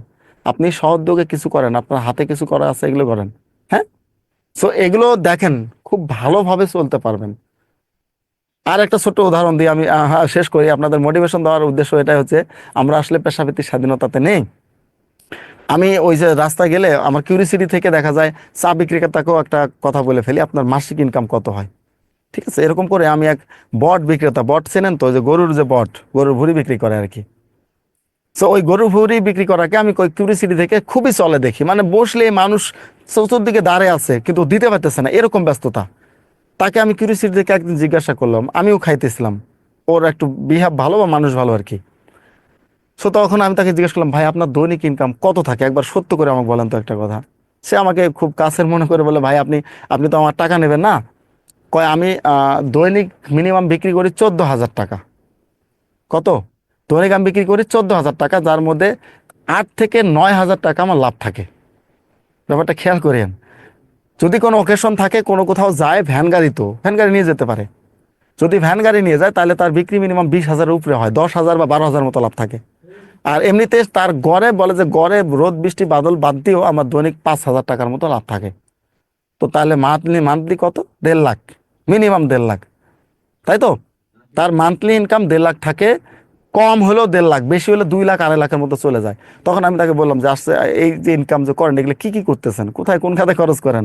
তখন বললো যে ভাই আমি আমার বাসায় আমি বাড়ি বাড়ি একটা করছি 10-12 লাখ টাকা দিয়ে, হ্যাঁ, 3 বছরের অভিজ্ঞতায় বাড়ি একটা করছে 10-12 লাখ টাকা দিয়ে, তারপর বোনকে বিয়ে দিছে 5-7 লাখ টাকা খরচ করে, ঠিক আছে। এরপর আর কি করছেন, কয় এখানে মানে আপনাকে তো বলা ঠিক না, এখানে আমি ছোট্ট একটা ফ্ল্যাট কিনেছি, ঠিক আছে, একটা ছোট্ট ফ্ল্যাট কিনেছে 15 লাখ টাকা দিয়ে, 15 লাখ টাকা দিয়ে ফ্ল্যাট কিনেছে এবং সে আলিশান পরিবেশে বাড়িতে বসবাস করে। আপনার ব্যয় কেমন? বলতেছে ভাই সকাল 6টায় চলে যাই, যেখানে আমার লোক ঠিক করা আছে ওকে আমি টাকা দেই, ও ওখানে সব কিছু নিয়ে রাখে, আমি শুধু গাড়ি দিয়ে নিয়ে আসি, নিয়ে আসার পর প্রসেস করার জন্য আগে থেকে সব মশলা আমার রেডি থাকে, ফ্রিজে করা থাকে সব, ফ্রিজ থেকে জাস্ট প্রসেস করার জন্য 1 ঘন্টা বা 2 ঘন্টা ওখানে ব্যয় করি, আর বিকেল 5টায় বের আসি, 11টায় চলে যাই। মোট এখানে হচ্ছে 7 ঘন্টা, এখানে 2 ঘন্টা, 9 ঘন্টা পরিশ্রমে আমার মাসিক ইনকাম 2 লাখের মতো। এখন আপনি বলেন এটাকে কিভাবে আপনি ক্লারিফাই করবেন, কিভাবে পারবেন? সো এটা আমি বলবো যে আপনার যেখানে যে রকম ইচ্ছা, এই পেশাভিত্তিক স্বাধীনতাটাকে ঠিকভাবে নেন, তাহলে ভালো হবে। আপনাকে কে কি বললো নাথিং, আপনাকে কোথায় কি বললো সেটা দেখার সময় নেই। আপনার প্যাশন, আপনার যেটা চাওয়ার আপনি সেদিকে শুধু ফোকাস করেন, একদিন অবশ্যই আপনি সাকসেস হবেন। আর আপনাকে যখন আপনি বুঝবেন যে আপনার হাজার হাজার সমালোচক তৈরি হয়ে গেছে, তখন আপনি বুঝবেন আপনি সাকসেস, এর আগে সাকসেস না, ঠিক আছে। সো যার যেটাই জীবনে করেন সেটাকে প্যাশন হিসেবে নেন, পারবেন। গানে ভালো, গানের দিকে প্র্যাকটিস করতে থাকেন, একদিন শিল্পী হয়ে যাবেন। নাচে ভালো, একদিন সুন্দর করবেন। কিরাতে ভালো, একদিন দেখবেন বিশ্বজয় করে এসেছেন। আবৃত্তিতে ভালো, একদিন দেখবেন সেখানে চাকরি পেয়েছেন। কন্টেন্ট বেশি ভালো লিখতে পারেন, দেখবেন কন্টেন্ট রাইটারের বাংলাদেশে লাখের উপরে বেতন। কম্পিউটার ভালো পারেন, শুধু টাইপিংয়ে করেন, টাইপিস্টদের বেতন 50,000 উপরে। ফ্রিল্যান্সিং পারেন, ফ্রিল্যান্সিংয়ের সময় দেন, 5 লাখ 7 লাখ ইনকাম করতে পারবেন। কিন্তু ওখানেই ফোকাস করতে হবে, দ্যাটস রিয়েলিটি। বাট আমরা সেটা করি না, শুধুমাত্র সারাদিন ফেসবুক আর রিলস, রিলস দেখে দেখে যা কিছু আছে, রিলসে আমার আসল, রিলসে একবার ঢুকলে 3-4 ঘন্টা শেষ করে ফেলি, কাহিনী শেষ, সারাদিন শেষ। এই মোটিভেশন দিলাম, সর্বোচ্চ আমার ক্লাসের পরে 2 ঘন্টা থাকবে, তারপর সব মোটিভেশন পানিতে ধুয়ে ফেলবেন, আবার পড়ে ফেলবেন। চ্যাটিং ফ্যাটিং ড্যাটিং, এই যে এর সাথে কথা ওর সাথে কথা, যে যার সাথে কোনো জন্য নক দেন নাই তাকেও নক দিয়ে সময় পাস্টিং করবেন। এটা হয় না আপনাদের, সবার হয় এটা, এটা করবেন না, এটা থেকে বের হন। শুধু বাস্তবতাকে খেয়াল করবেন। আপনার যে চ্যাটিং ফ্যাটিং ডেটিং এর জন্য আপনি যে প্রত্যাশিত ডিজায়ার পারসন যে আছে, সেও আপনাকে ছেড়ে যাবে যদি আপনি প্রতিষ্ঠিত হতে না পারেন, যদি না পারেন, এটা শিওর থাকতে পারেন। সুতরাং আগে নিজেকে গঠন করেন, ওরকম হাজারটা দেখবেন দুই পাশে লাইন দিয়ে আছে, আপনি কনফিউশনে পড়ে যাবেন কাকে ছেড়ে কি করবেন, হ্যাঁ। আর যাদের ম্যারিড, যারা বিয়ে হয়ে গেছে, তারা আরো সমাজে উঁচু উঁচু স্তরে চলে যাবেন, এটাই নিয়ম। সো যার যেমন ভালো তেমন সে করেন, এটাই হচ্ছে কথা। হ্যাঁ, কার মাথা ঘোরাচ্ছে? সামান্তার মাথা ঘোরাচ্ছে, মাথা তো ঘোরাবে। তাহলে 41 পর্যন্ত মোটামুটি আমরা শেষ করলাম না? 41 পর্যন্ত শেষ। জব করবো না স্যার, ভুড়ি বিক্রি কর, ভুড়ি বিক্রি করে খাবে। এই যে আপনি যেটা বললেন মারুফা, আপনি এটা কখনোই করতে পারবেন না, এই জন্য আপনি এটা বলতে পারছেন। যে করতে পারবে সে বলতে পারবে না, সে কখনো বলবেই না, ঠিক আছে। আর আমাদের সমাজ তাদের সম্মান দিতে জানে না সমাজে, এটা ভুল কথা। হ্যাঁ, জাকির এমপির নাম শুনেছেন? প্রতিমন্ত্রী ছিল, গরুর পাইকার ছিল, গরুর দালাল, বুঝেছেন তো? গরুর দালাল ছিল, ফার্স্ট জীবনে গরুর দালালি করছে, এই গরুর টাকা দিয়ে আস্তে আস্তে পাইকার হয়েছে, পরে সে শিক্ষা প্রতিমন্ত্রী হলো কেমনে? টাকার জোরে হয়েছে। তাই আপনাকে কেন সমাজ দাম দেবে? যখন আপনি টাকার মালিক হবেন, এমনি আপনাকে সমাজ দেখবেন আগের মেম্বার দিয়ে দিছে আপনাকে। একটু যদি নিজের সমাজের দিকে খেয়াল করেন, ঈদের যান, মাঠে যান, ছেলে যারা আছেন, 4 টাকা বেশি তাকে মেম্বারে তুলে দেয়, তুমি একটু কথা বলো, তুমি একটু 10,000 দাও। আপনি যে একটা শিক্ষক, আপনার ইনকাম কম, তার আগে থেকে জানে ওর টাকা নাই, ওরে দিয়ে কি হবে? ওর টাকা নাই। একটা ওয়াজ মাহফিল হবে, প্রধান অতিথি যা টাকা আছে টাকাই করে, দেখে না যে সে ঘুষ খাইলো, সে কোন পথে ইনকাম করলো, কোনো কিছু দেখে না। প্রধান অতিথি সেই হবে, কারণ সে টাকা দিতে জানে। বুঝেছেন তো? সো আমার কথাগুলো অনেকের কাছে এরকম লাগতে পারে, বাট আমি যা বলতেছি সব রিয়েল। আমার বাড়ি থেকে 40K ভাড়া আসে, ভাড়া লাগে। আচ্ছা আচ্ছা, তাহলে মোটামুটি ভাবে 41 পর্যন্ত শেষ। হ্যাঁ, 41 পর্যন্ত আপনাদের শেষ। এখন আসি পরের ব্যাপারে, যেগুলো আমি আপনাদের দাগিয়ে দিয়েছিলাম। 48 পর্যন্ত জাগিয়ে দিয়েছি। 48 নম্বরে যেটা বলা আছে যে রাষ্ট্রপতি বাংলাদেশের বর্তমান যেটা হট টপিক, তাই না? রাষ্ট্রপতির কথা বলা আছে, এটা 48 নম্বর অনুচ্ছেদে বলা আছে। এখান থেকে 52 নম্বরটা একটু পড়ে নেবেন। 52 নম্বরে রাষ্ট্রপতির অভিশংসনের কথা বলা আছে। কি বলা আছে? রাষ্ট্রপতির অভিশংসনের কথা বলা আছে, এটাও আপনারা একটু পড়ে নেবেন। তারপর আমি পরে বলেছি আপনাদের 64 নাম্বার কেন গুরুত্বপূর্ণ, অ্যাটর্নি জেনারেলের কথা বলা আছে। কি বলা আছে? অ্যাটর্নি জেনারেল হবে বাংলাদেশের একজন, এটার কথা বলা আছে। হ্যাঁ, এরপর আসেন এদিকে, প্রশ্নগুলো এক কথা উত্তর আপনারা পড়ে নেবেন। আমরা ডিরেক্ট চলে যাব 77 নম্বর অনুচ্ছেদে। আজকে বেশ কিছু টপিকস আছে, এই জন্য ওগুলো একটু টাচ দেওয়ার চেষ্টা করব, একেবারে গুরুত্বপূর্ণগুলো ধরে ধরে। আর আমি এই যে যেগুলো আপনাদেরকে দাগিয়ে দিয়েছি, আপনাদের এক কথা উত্তরের মধ্যে এইগুলো বেশি করে ফোকাস করবেন, এগুলো আগে পড়ার চেষ্টা করবেন, তারপরে যদি আপনি সময় পান তাহলে অন্যগুলো পড়বেন, অন্যথায় অত কিছু পড়ার দরকার নেই। তারপরে আসেন, আমি বলেছি 94 নম্বর অনুচ্ছেদ, 77 নম্বর অনুচ্ছেদ আছে এখানে। 77-এ বলা আছে ন্যায়পালের কথা। কি বলা আছে? এই যে এখানে ন্যায়পাল, বাংলাদেশে একটা ন্যায়পাল থাকবে, সরকারি কর্মকর্তাদের বিচার করার জন্য কি থাকবে? একটা ন্যায়পাল। কিন্তু আদৌ সেটা নেই, আদৌ সেটা নেই, কারণ ন্যায়পাল আপনারা সবাই 28 থেকে তো বিশ্লেষণ করে দিলাম, আবার কি বিশ্লেষণ করব? কি আজব! ন্যায়পালের কথা বলা আছে 77 নম্বর অনুচ্ছেদে, এই অনুযায়ী বলা আছে সরকারি কর্মকর্তাদের বিচার হবে এর মাধ্যমে। এটা বাংলাদেশ পর্যন্ত, এখন পর্যন্ত বাংলাদেশে এটা স্বীকৃতি পায় নাই। কেননা যাদের বিচার করতে যাবে তারাই তো বিচারের মুখোমুখি হয়, তাই না? যাদের বিচার করতে যায় তারাই বিচারের মুখোমুখি, অর্থাৎ সরিষা দিয়ে ভূত তাড়াবো, সেই সরিষাটাই তো ভূত, এটাই তো হয়। এখন ন্যায়পাল প্রতিষ্ঠা করলো যাদের বিরুদ্ধে, তারাই তো ন্যায়পালের প্রধান আসামি হয়ে বসে থাকবে। এই জন্য এটা কোনোদিনও কাজ করে নাই বা হয়নি বাংলাদেশে। সংবিধানে আছে কিন্তু কয় যে হিসাবে আছে, গোয়ালে নাই, তাই তো? হিসাবে আছে কিন্তু গোয়ালে নাই আর কি, সংবিধানে আছে, বাস্তবের কোনো কাজ নাই। এরপর আমি বলেছি 94 অনুচ্ছেদের কথা বলেছি। 94 নম্বর অনুচ্ছেদ কেন দরকার? 94 নম্বর অনুচ্ছেদে আমাদের সবচেয়ে বড় যে আছে সুপ্রিম কোর্ট, বাংলাদেশের সুপ্রিম কোর্টের কথা বলা আছে 94 নম্বর অনুচ্ছেদ অনুযায়ী। এটা আসে পরীক্ষায়, যে সুপ্রিম কোর্টের কথা বলা আছে কোন অনুচ্ছেদ অনুযায়ী? 94 নম্বর অনুচ্ছেদ অনুযায়ী সুপ্রিম কোর্টের কথা বলা আছে। আমি যে আপনাদেরকে এইভাবে কথাগুলো বলি, এগুলো কি খারাপ লাগে আপনাদের? খারাপ লাগলে বলিয়েন যে স্যার আপনার কথা খারাপ লাগতেছে, সহ্য হচ্ছে না, আমার মাথা ঘোরাচ্ছে, অনেকের মাথা ঘোরালে বলিয়েন, আপনার কিন্তু আমি চিকিৎসা করতে পারবো না, ঠিক আছে? এরপর আসেন 108 বলেছি, কোড অফ রেকর্ড পরীক্ষা আসে, ঠিক আছে? কোড অফ রেকর্ড পরীক্ষায় আসে, এটাও আপনারা নেবেন, এটা পড়বেন এখান থেকে। আমি আসলে চেষ্টা করি আপনাদের কিছু জানাইতে, বুঝছেন? পড়া তো বই থেকে পড়া যায়, কিন্তু আমি যে কথাগুলো বলি এগুলো সব জায়গায় পাবেন না, বা আপনারা ওভাবে নিতে পারবেন না। অর্থাৎ আমাকে আপনাদের ভাড়া করে টাকা দিয়ে নিয়ে যেতে হতো মোটিভেশন দেওয়ার জন্য, আমি আপনাকে ফ্রি ফ্রি মোটিভেশন দিচ্ছি আর কি। অত বড় মোটিভেশনাল স্পিকার হয়নি এখনো। ওই যে সোলাইমান সুখন, তারপর হচ্ছে তোমার আয়মান সাদিক, হ্যাঁ, এরা তো হচ্ছে টাকা ভাড়া করে 1 লাখ 2 লাখ বিমানে না গেলে যাব না, কিন্তু বাস্তবিক ক্ষেত্রে আমি সেখানে অন্তঃসার শূন্য দেখেছি, কিছুই দেখি নাই। হ্যাঁ, অনেক দেখেছি ওদের আমি এগুলো। এরা বাস্তবতা নিয়ে কথা বলে, ওরা হচ্ছে রিচ ফ্যামিলির পরিবারের সন্তান, ওই রিচ ফ্যামিলি নিয়ে কথা বলে, কিন্তু বিলো ফ্যামিলিতে যারা লিড করতেছে তাদের বাস্তব জীবন ওরা দেখে নাই। যে এই জন্য তারা জীবনে যেটা দেখে নাই, সে তারা জীবনে এটা নিয়ে কথা বলতেও পারে না। আপনি ভালো করে তাদের বক্তব্যগুলো শুনিয়েন, প্রত্যেকটাতে তারা উচ্চবিত্ত নিয়ে কথা বলে, নিম্ন মধ্যবিত্ত, নিম্নবিত্ত বা মধ্যবিত্তদের নিয়ে কোনো কথাই তারা কখনোই বলেনি। ওরকম ছেলে পেলে ওরকম মানুষগুলোই তাকে মোটিভেশন হিসেবে নিয়ে যায়, বাস্তবে যেটা মনে হয়। ওকে, এরপর আসেন 108-এ বলেছি কোড অফ রেকর্ড নামে পরিচিত। কোনটা? কোড অফ রেকর্ড নামে পরিচিত হচ্ছে supreme court. Code of record নামে পরিচিত কে? Supreme court. আর 94-এর কথা বলেছি, 94 তো পড়ে দিলাম আমি আপনাদেরকে। আর 95-ও পড়তে পারেন। 95-এর কথা বলেছি বিচারকের নিয়োগ, অর্থাৎ আমাদের বাংলাদেশে যে বিচারক আছে, এই বিচারকের নিয়োগের কথা বলা আছে। এই বিচারকের নিয়োগ, এটার কথাও 95 নম্বর অনুচ্ছেদে বলা আছে।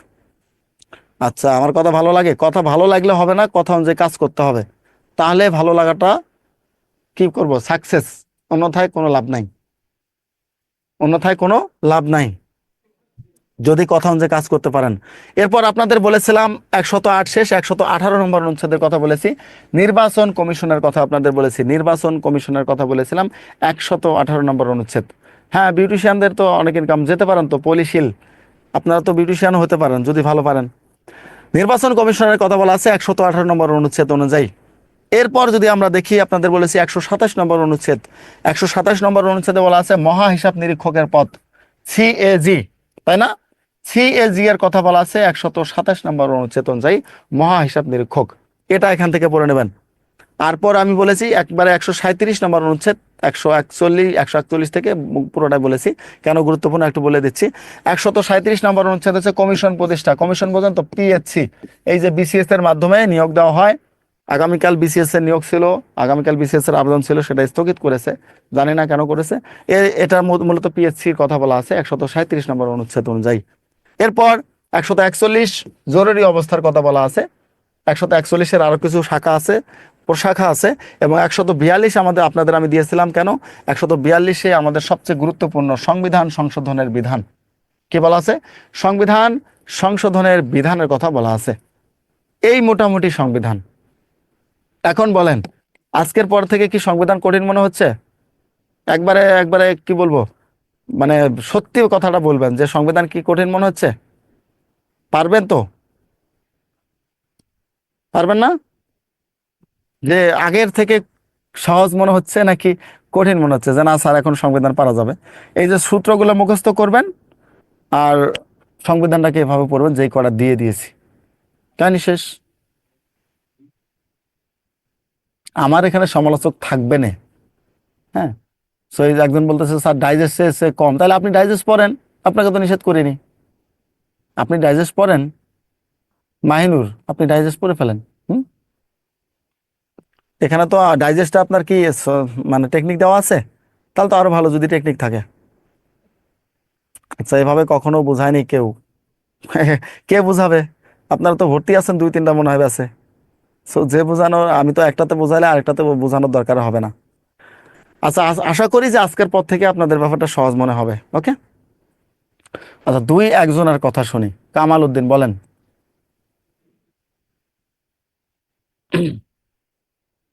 আসসালামু আলাইকুম রহমতুল্লাহ।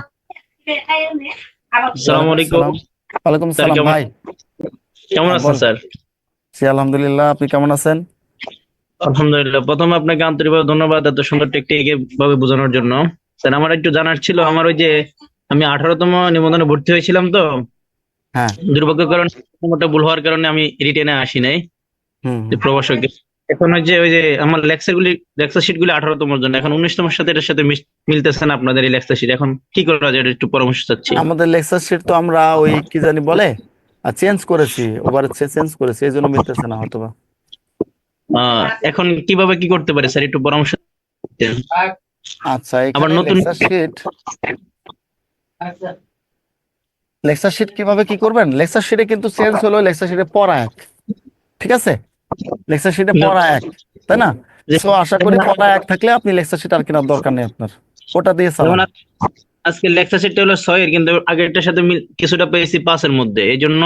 ওটা ব্যাপার না ভাই, পড়াকে ভাগ করে কয়েকটা লেকচার আলাদা আলাদা করা হয়েছে, এটা নিয়ে কোনো চিন্তার কারণ নাই। হ্যাঁ, লেকচার শিটের পড়া এক, সব একেবারে কোনো চিন্তাই করিয়েন না।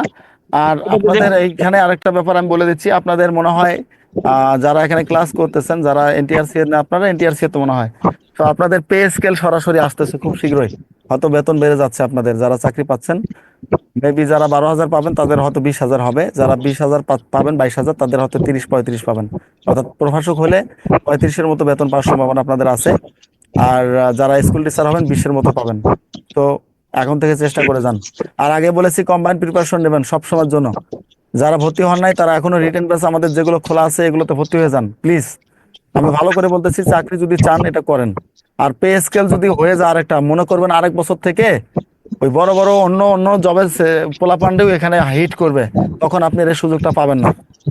সো এখন থেকে চেষ্টা করেন, এখান থেকে আরামে চাকরি নিতে পারলে আপনার জন্য ভালো। Thank you. জি আফসানা রুমি বলেন।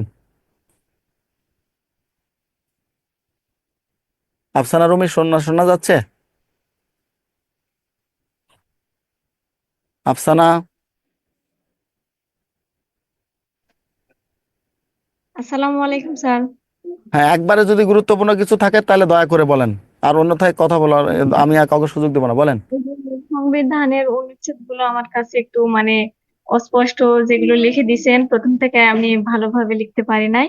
তো রিডিং ক্লাস হয়তো পাবনি, কিন্তু আপনাকে কনগ্রাচুলেশন জানাই যে যেগুলো বাইরের জগৎ সম্পর্কে যেগুলো কথাবার্তা আমাকে বলছেন কংগ্রাচুলেশন জানাচ্ছেন? আমি কোনো কোনো সুখবর পাইলাম নাকি, আল্লাহ জানে। আমাকে কি অভিনন্দন জানাচ্ছেন না ধন্যবাদ, কোনটা? আচ্ছা, সমস্যা অনেক নেই।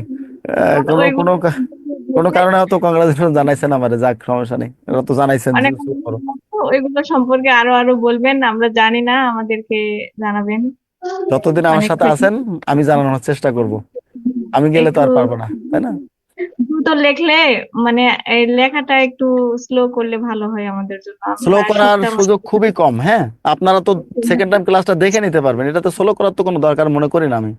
এটা যদি শিওর একটা ব্যাপার না বোঝেন, তাহলে আমি স্লো করতে গেলে যদি ক্লাস অর্ধেক শেষ হয় তাহলে এটা মানবেন বলেন, নাকি না পুরোটা তো শেষ স্যার, করাটা ভালো হবে? পুরোটা শেষ তাহলে করতেও ওই হবে। জায়গাটা একটু আপনাদের আপনাদের সুবিধার জন্য আমি এটা করি। হ্যাঁ, okay okay, sir. Thank you. আর আপনাকে অভিনন্দন, কংগ্রাচুলেশন, আপনাকেও জানাচ্ছি, আপনিও কথাগুলো শুনতেছেন। হ্যাঁ, মাঝে মধ্যে মজা টজা করতে হয়, হ্যাঁ, এরকম ওইগুলো কোনো ব্যাপার না, ঠিক আছে? পড়তে থাকেন, পড়তে থাকেন, হয়ে যাবে। এখন আসেন সংবিধানের সংশোধনী। আমি আগে বলেছি সংশোধনী যেগুলো আগে ছিল না এগুলো এখন চলে আসবে। এবার যেটা আমরা বলি যে সংবিধানের কোন কোন সংশোধনীগুলো পড়বেন, আমি অলরেডি লিখে দিয়েছি। 1, 2, 3, এরপর পড়বেন 8, এরপর 13, 15 এবং 17, এই কটা সংশোধনী পড়লেই হবে।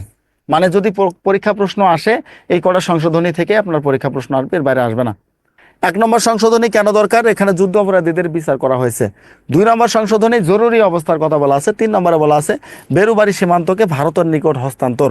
এই জায়গায় গিয়ে আপনাদের যদি আমি ছোট্টভাবে একটু বলে দেই যে 1 থেকে 3 মনে রাখার জন্য কি করবেন, সুন্দর একটা ছোট্ট টেকনিক আছে। যুদ্ধের জন্য জরুরি সীমান্ত, ঠিক আছে? যুদ্ধের জন্য জরুরি কি, সীমানা বা সীমান্ত। তাহলে এটা দিয়ে 1 থেকে 3 শেষ হবে, অর্থাৎ 1-এ বলা আছে কি যুদ্ধ অপরাধীদের বিচার করা বলা হবে, 2-এ বলা আছে কি জরুরি অবস্থার কথা বলা আছে, এবং 3-এ বলা আছে যে বেরুবাড়ি সীমান্ত ভারতের কাছে হস্তান্তর। তাহলে এই তিনটাতে 1, 2, 3 দিয়ে যুদ্ধের জন্য জরুরি সীমানা দিয়ে আপনাদের মোটামুটি ভাবে 1, 2, 3 শেষ। এখন তাহলে 8 নম্বর কেন গুরুত্বপূর্ণ, আমি 8 নম্বরটা আপনাদেরকে দিয়ে দেখে দিচ্ছি এখানে যে 8 নম্বরটা কেন আপনারা পড়বেন। 8 নম্বর হোসেন মোহাম্মদ এরশাদের আমলে করা, যদিও আমরা মানুষটাকে নিয়ে খুবই ট্রোল করেছি, তবে এটা খুবই একটা ভালো কাজ কিছু করে গেছেন। প্রথমত হচ্ছে 8 নম্বর সংশোধনীতে রাষ্ট্রধর্ম হিসেবে ইসলামকে স্বীকৃতি দিয়েছেন। 8 নম্বরে কি করেছেন, রাষ্ট্রধর্ম হিসেবে ইসলামকে স্বীকৃতি দিয়েছেন। তারপরে যেটা করেছেন, ঢাকা যেটা আছে ঢাকাকে কি করেছেন, ঢাকা থেকে চেঞ্জ করেছেন। আগে আমাদের এটার নাম কি ছিল, ঢাকা ছিল, ঢাকা থেকে ঢাকা করেছেন। তারপর আরো একটা চেঞ্জ করেছেন তিনি, বেঙ্গলি ছিল আগে, নাম কি ছিল, বেঙ্গলি। বেঙ্গলি থেকে তিনি বাংলাতে রূপান্তরিত করেছেন, কিসে, বাংলা, অর্থাৎ বাংলাদেশ আমাদেরকে বেঙ্গলি বলা হতো, আমাদেরকে কি বলা হতো, বেঙ্গলি বলা হতো, এখান থেকে তিনি বাংলাদেশ করেছেন। এজন্য 8 নম্বর সংশোধনী 3টা কারণে গুরুত্বপূর্ণ আপনাদের এখানে। দেখেন, ঢাকাকে ঢাকা, বেঙ্গলি থেকে বাংলা এবং ইসলাম ধর্মকে স্বীকৃতি। 8 নম্বর সংশোধনী এই 3টার জন্য গুরুত্বপূর্ণ। তাহলে এটা আপনারা লিখে নেন। এরপরে যেটা আমি বলবো, ত্রয়োদশ সংশোধনী।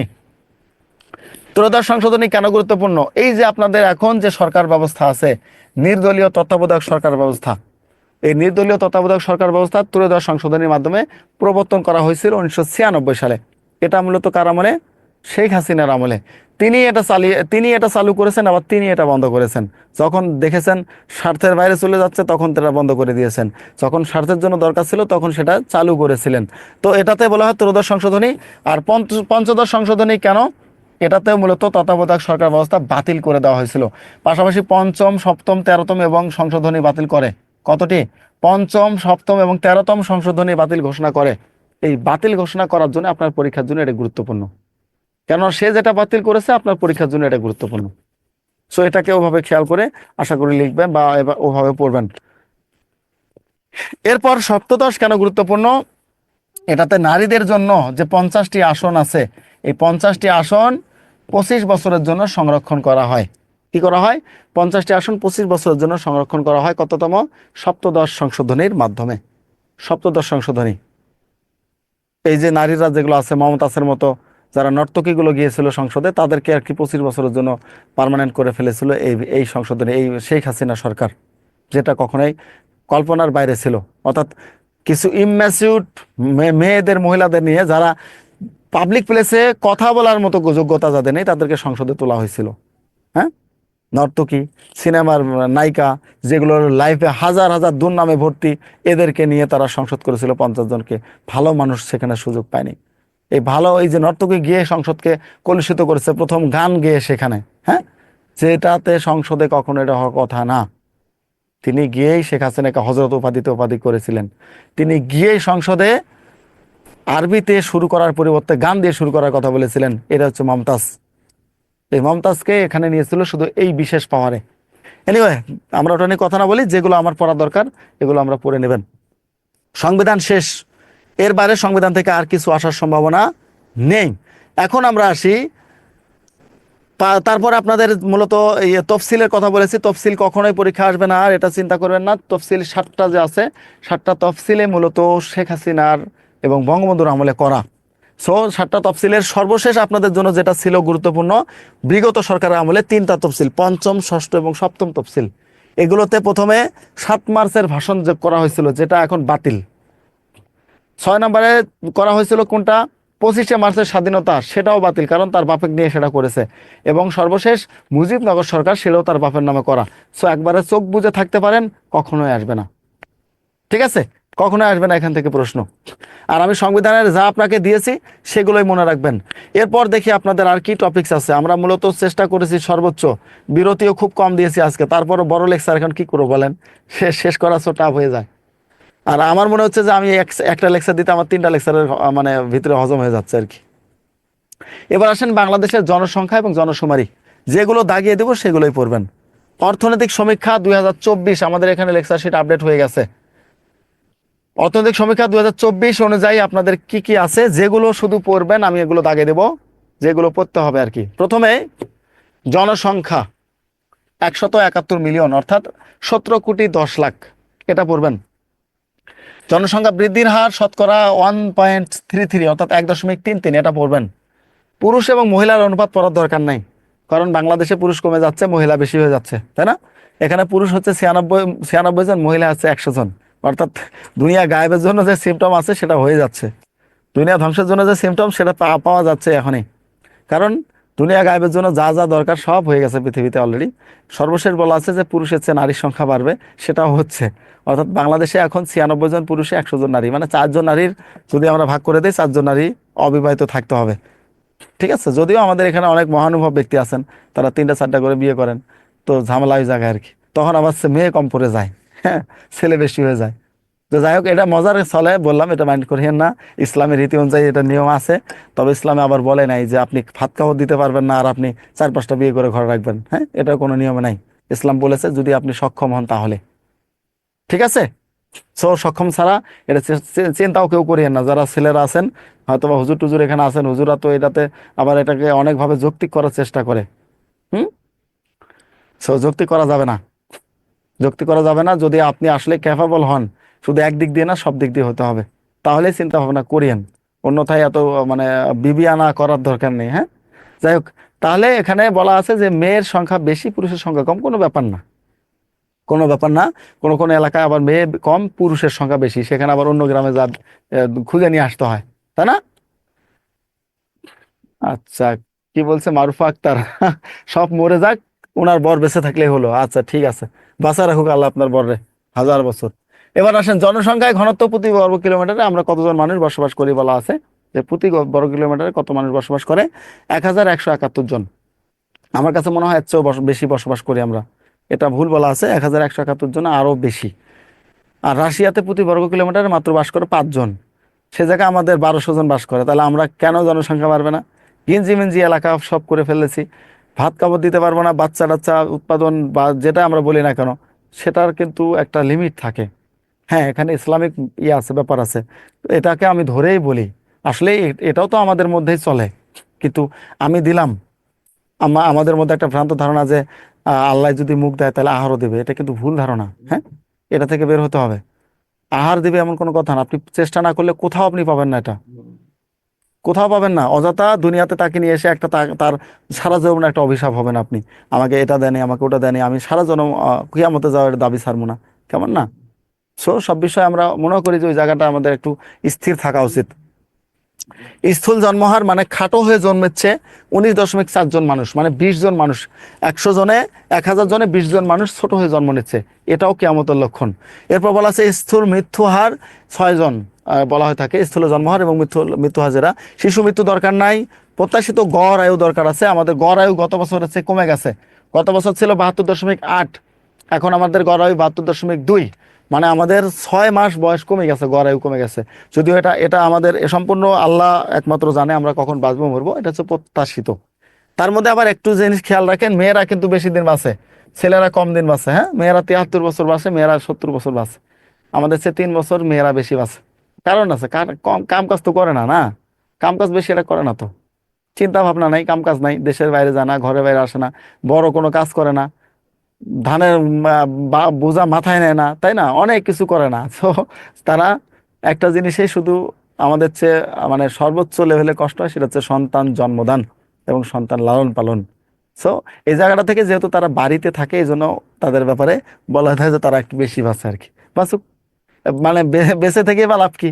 যদি ওই বুড়ো বয়সে গিয়ে কেউ আমার মানে কেউ আমাকে দেখতে না পারে, আমি ঘরের মধ্যে শুয়ে আছি, ওই একে ঘরে খাওয়া একে ধরে যদি সবকিছু করে ফেলি, ঝামেলা না? অত কমে বাঁচি, তারপরে ভালোভাবে বাঁচি যাই, তাই তো?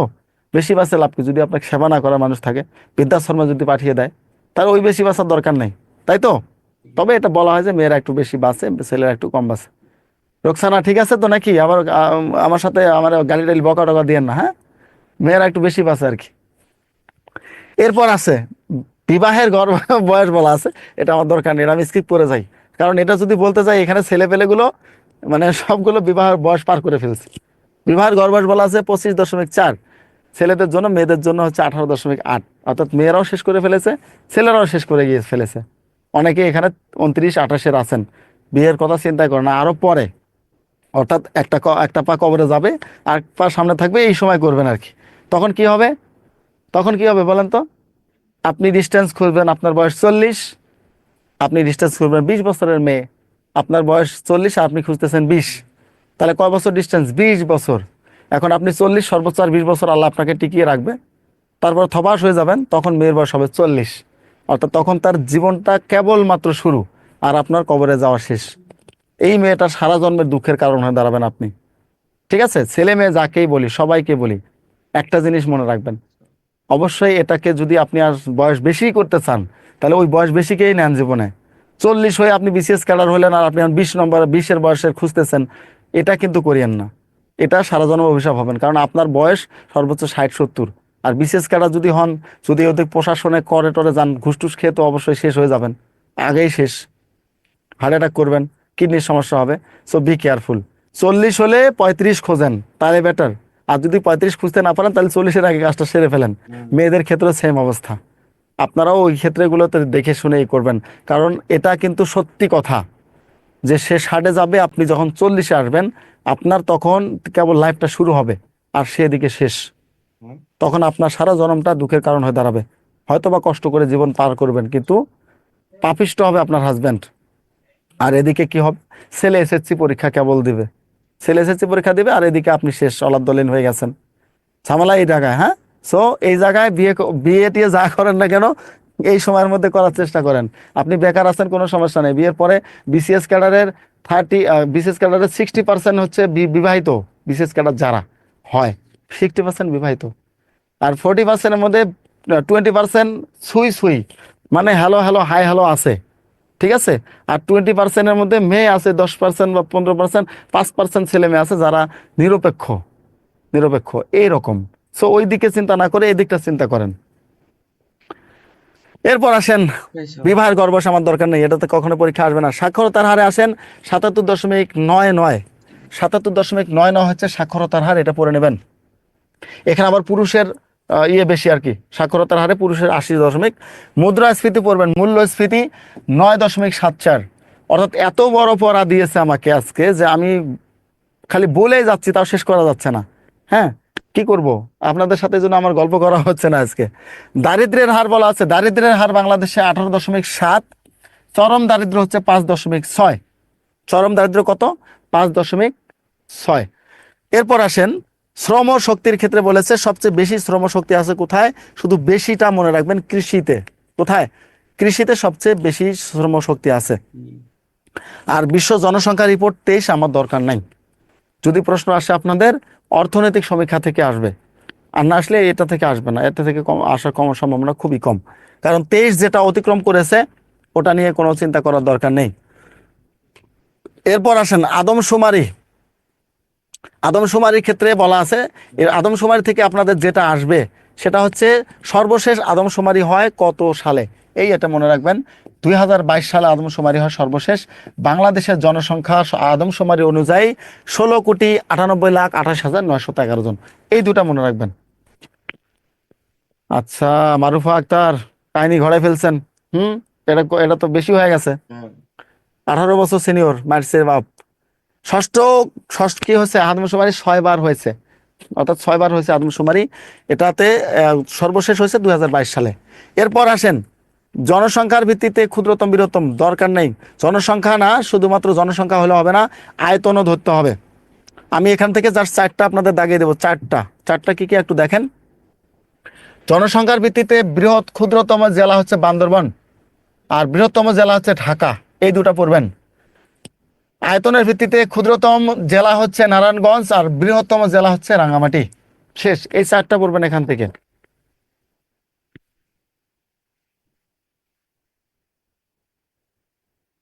মুরাদ ইসলাম, আচ্ছা, দেয় না? না, দিবে দিবে, একটা কিছু করেন, এর মধ্যে কিছু করেন, দেখবেন যে আপনার কাছে নিয়ে যাবে, ঘটক পাঠাই দিবে বাড়িতে। ঠিক আছে। ষষ্ঠ জনশুমারি গৃহগণনা, আমার কাছে এখন আর এটা গুরুত্বপূর্ণ মনে হয় না, এটা এটা আপনারা স্কিপ করে ফেলতে পারেন। এখানেও আবার নারী পুরুষের সমতাটা একটু মোটামুটি ছিল। পুরুষ ছিল, নারী ছিল 100, পুরুষ ছিল 98। এই 1 বছরে আবার কমে গেছে, 1 বছরে আরো পুরুষ কমে গেছে, মেয়ে বেড়ে গেছে। এটা হয়তো বা প্রকৃতিগত কারণ হতে পারে, এটা নিয়ে চিন্তার কোনো কারণ নাই। আবার অনেক দেশ আছে যেখানে মেয়ে নাই, ভাড়া করে নিয়ে আসতে হয় অন্য দেশ থেকে। সৌদি আরব, কাতার, কুয়েত, বাহরাইন, এগুলোতে যাবেন, এদিকে মেয়ে নাই। তাহলে এটা মোটামুটি শেষ। এরপর দেখি আপনাদের কি আছে আর পড়ানোর মতো আমার এখানে। উপজাতি এবং ক্ষুদ্র নৃগোষ্ঠী, এটা থেকে আমি এখন কিভাবে কি করাই কন্ত, এই সময়ের মধ্যে এতগুলো পড়া। এখান থেকে আমি জাস্ট আপনাদের একটা সূত্র লিখে দিচ্ছি, যেটা থেকে সচরাচর আসে। কয়টা দাগে দেবো, আর একটা সত্য তথ্য লিখে দেবো, সবাই লিখবেন, খাতা কলম হাতে রাখেন আর হাত চালু রাখেন। এটা দাগে দেবো, কিছু লিখে দেবো। উপজাতির সংখ্যা হচ্ছে বাংলাদেশে 50টি, এটা শুধু মনে রাখেন। আর সবচেয়ে বড় উপজাতি বলা হয়ে থাকে চাকমাদের, এটা আসে। এর বাইরে তেমন আছে না। উপজাতীয় প্রতিষ্ঠানের কথা বলা আছে, উপজাতীয় প্রতিষ্ঠান হচ্ছে বাংলাদেশে বর্তমান 8টি প্রতিষ্ঠান। হ্যাঁ, উপজাতীয় প্রতিষ্ঠান কয়টি? 8টি, এতটুকু লিখে রাখেন। আর আমি এখন যেটা লিখে দেবো সচরাচর ওটাই পরীক্ষায় আসে, এগুলো খুব একটা বেশি আসে না।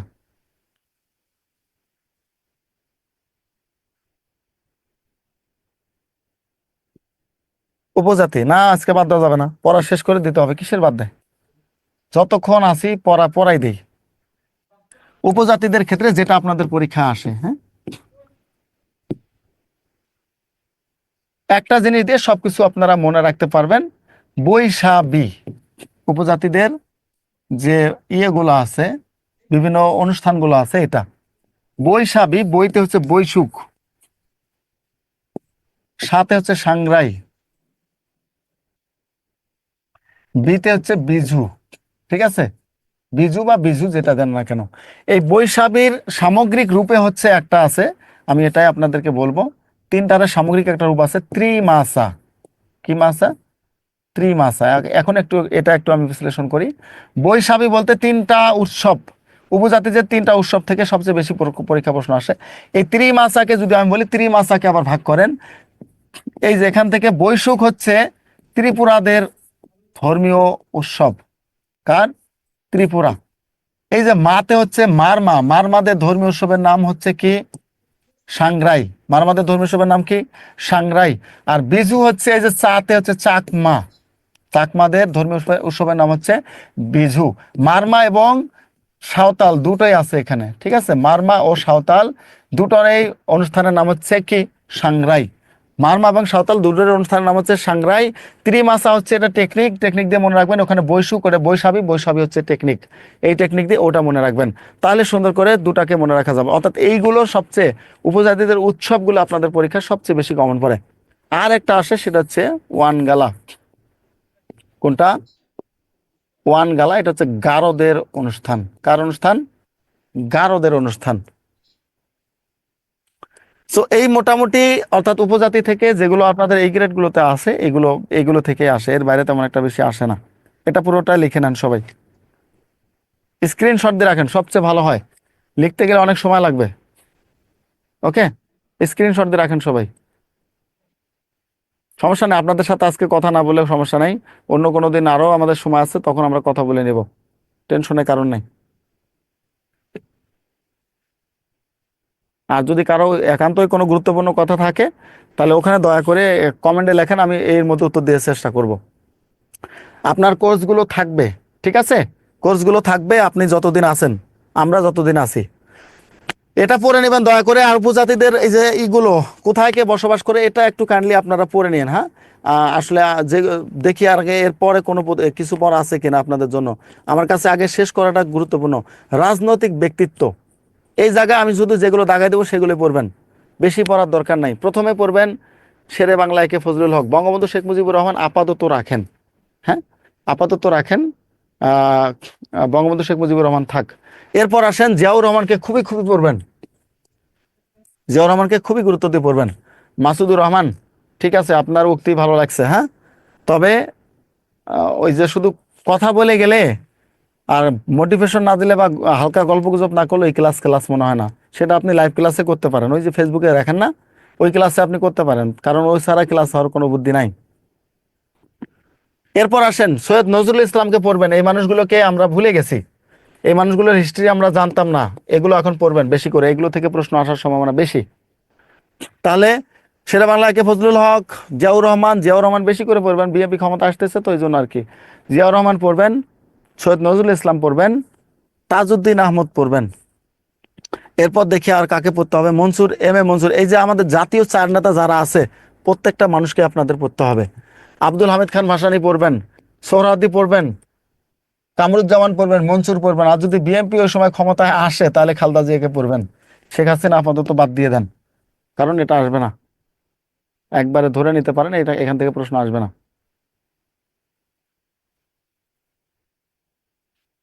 ওকে, এই কটা তাহলে আপনারা পড়ে নেন, এখান থেকে পড়ে নেবেন। এগুলো যেগুলো পড়া আছে এগুলো আপনারা সবাই জানেন কম বেশি। এরপর দেখি আপনাদের আর কি আছে পড়ানোর মতো, আরো তো মানে অনেক তথ্য থাকার কথা। আচ্ছা, মনে হয় পড়া আজকের মতো এখানে, দেখি তারপর আছে কিনা কোনো কিছু। আরে বাপরে, আরো আছে পড়া। গুরুত্বপূর্ণ স্থাপনা দাগিয়ে দেবো যেগুলো সেগুলোই পড়বেন। বাংলা একাডেমি, বাট দরকার নেই আপাতত। আইসিডিডিআরবি দরকার নেই। জাতীয় মানবাধিকার কমিশন, বাংলা একাডেমি পড়বেন, জাতীয় মানবাধিকার কমিশন পড়বেন, এখান থেকে দুইটা।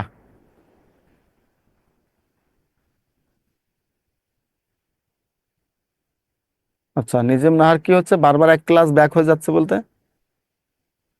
ব্যাক কি, বাবার এক ক্লাস, বাবার ক্লাস ব্যাক হয়ে যাচ্ছে বলতে?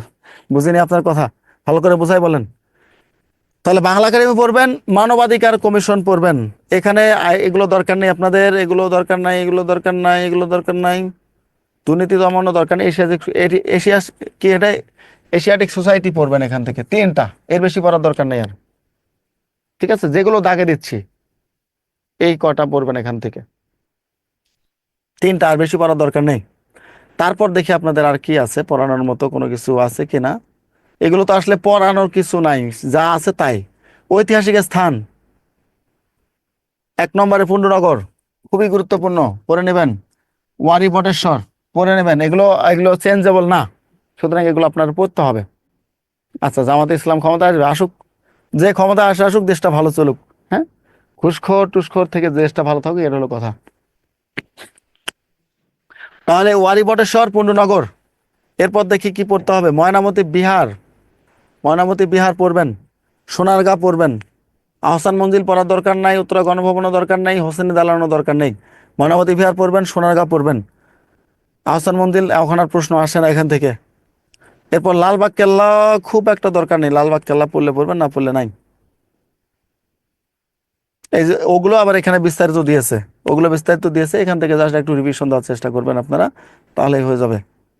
স্থাপত্য এবং ভাস্কর্য, এখান থেকে যেটা বলবো স্থাপত্য ভাস্কর্যের মধ্যে বঙ্গবন্ধু ছাড়া যেগুলো আছে এগুলো পড়ার চেষ্টা করবেন। শামীম শিকদার এগুলো পড়বেন, স্বাধীনতার সংগ্রাম, স্বপার্জিত স্বাধীনতা। নিতুন কুণ্ডের যেটা পড়বেন, সাব্বাস বাংলাদেশ, হামিদুজ্জামান খান, সংসপ্তক শান্তির পায়রা, দুটাই পড়বেন। এরপর আসেন মিনাল হক, যদিও ইনি এখন ইনাকে বলা হয়ে থাকে যে আওয়ামী লীগের দালাল, এজন্য ওনাকে নিয়ে তেমন একটা নাও আসতে পারে, তারপরও মিনাল হকের একটা পড়বেন আপনারা, একটা পড়লেই হবে আশা করি। এরপর শ্যামল চৌধুরী যদি বলি, শ্যামল চৌধুরী তেমন দরকার নেই, নভের আহমেদও দরকার নেই, মোস্তফা মনোয়ারটা পড়বেন, মিশুক। অপরাজয় বাংলা পড়বেন আব্দুল্লাহ খালেদ, অপরাজয় বাংলা। জাতীয় স্মৃতিসৌধ পড়তেই হবে, মাইনুল হোসেন। জাতীয় সংসদ ভবন, লুই আই কান, এনাকে পড়বেন, আর তেমন দরকার নেই। এটা দেখতে পারেন, যদিও বিগত সরকার আমলে হয়েছে এবং শাহজালাল বিমানবন্দরের নাম অলরেডি জিয়া আন্তর্জাতিক বিমানবন্দর হয়ে যাচ্ছে। সো তারপরে জানি না কি হবে। তবে শাহজালালের যে তৃতীয় টার্মিনাল হয়েছে এটা হচ্ছে রুহানি বাহারিন, তিনি মূলত এটা নকশাকার ছিলেন। অনেক কিছু চেঞ্জ হবে, হ্যাঁ, সাধারণ জ্ঞানের মধ্যে বিশাল চেঞ্জ আসবে আপনাদের, আমি আগে বলেছি। দেখবেন যে যেগুলো জানতেন না সেই তথ্যগুলো খুট করে দিয়ে দিয়েছে। এইবার আপনারা জানেন বেশ কটা পরীক্ষা হয়েছে, মুক্তিযুদ্ধ নিয়ে কোনো প্রশ্ন আসে নাই, শুধু সেক্টর নিয়ে এসেছে। আর আপনাদের এসেছে ইয়ে থেকে শরীয়তুল্লাহ, হাজী শরীয়তুল্লাহ, ঠিক আছে, আর কিছুই আসে নাই, অর্থাৎ বাদ দিয়ে দিয়েছে। জাতীয় পুরস্কার, আমার কাছে একটা মনে হয় না এখান থেকে প্রশ্ন আপনাদের আসবে, কেননা যা কিছু ছিল সব লবিং বিগত সরকার আমলে। সো জাতীয় পুরস্কার আপনারা আপাতত বাদ দিয়ে দিতে পারেন, ঠিক আছে, যদিও আসার সম্ভাবনা খুবই কম এখান থেকে এখন আপনাদের। অর্থাৎ আপনারা দেখেছেন এই সরকার পুরোপুরি ওই সরকারকে চেঞ্জ করে ফেলতেছে, মানে যা কিছু করতেছে সব ওই সরকারের বিপক্ষে করতেছে। হ্যাঁ, তো ওই জায়গায় মনে হয় যে কিছু কিছু ব্যাপার এগুলো আসবে না, একটা পরীক্ষা দিলে টের পাবেন আসলে কি আসবে বা কি আসবে না। খেলাধুলার ক্ষেত্রে আমি বলবো আপনাদেরকে, সেটা হচ্ছে সাম্প্রতিক বাংলাদেশ গতকাল অনূর্ধ্ব-19 দল যে জিতে গেল না, এটা গুরুত্বপূর্ণ। অনূর্ধ্ব-19 দল জিতে গেল না, এটা গুরুত্বপূর্ণ, এটা এটা একবারে সাম্প্রতিক হিসেবে পড়ে নেবেন। সামনের যে কোনো পরীক্ষা এটা চলে আসবে সামনের, এটা একটু পড়ে নেবেন। এরপর ঢাকা ক্রিকেট পড়ে নেবেন, এগুলো আপনাদের জনমভরের পড়া, এটা আপনাদের জনমভরের পড়া, সবাইকে এগুলো সম্পর্কে অবশ্যই ধ্যান রাখতে হবে, পুরোটাই পড়তে হবে, খেলাধুলার পুরোটাই রাখতে হবে, কারণ এখানে কোনো লবিং বা এখানে কোনো অন্য কিছু নেই, এই জন্য এটা আমরা কোনোভাবে চেঞ্জ করতে পারবো না। খেলাধুলাটা ঠিক রাখবেন।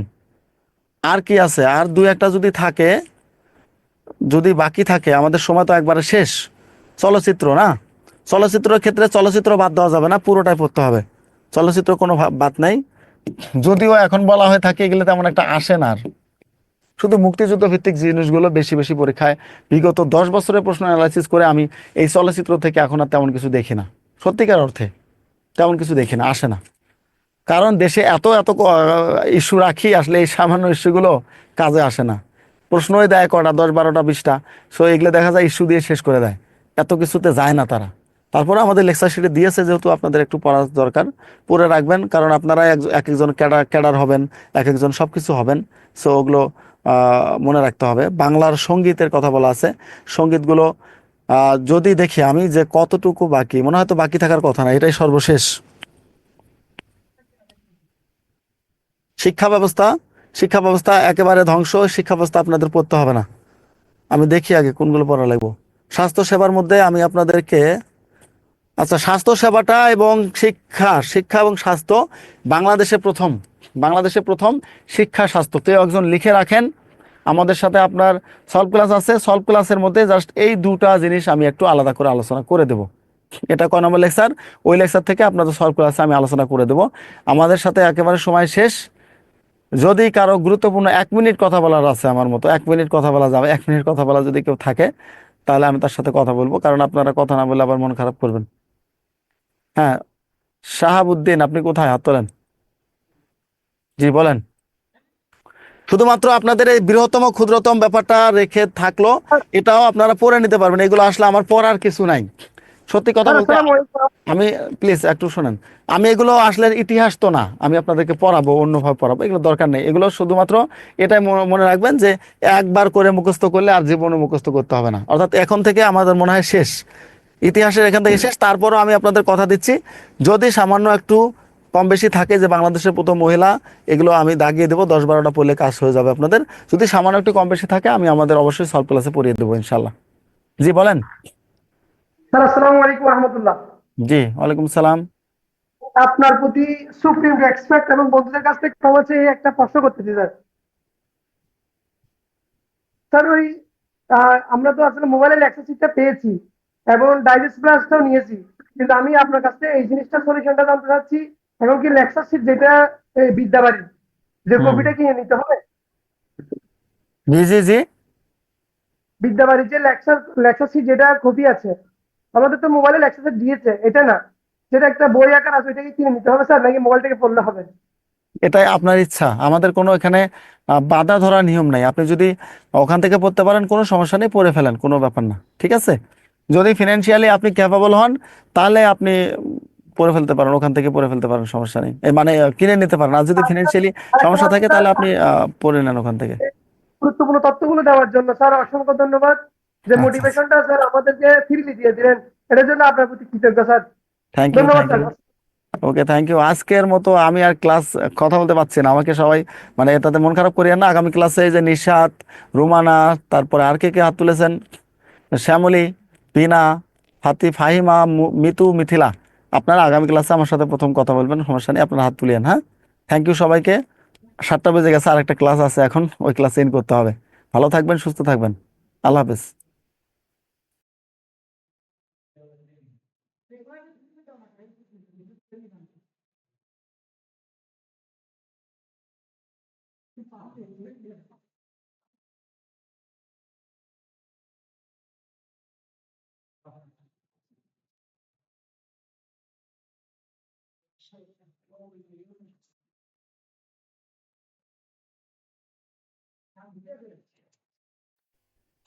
সুপ্রিয় শিক্ষার্থীবৃন্দ সবাই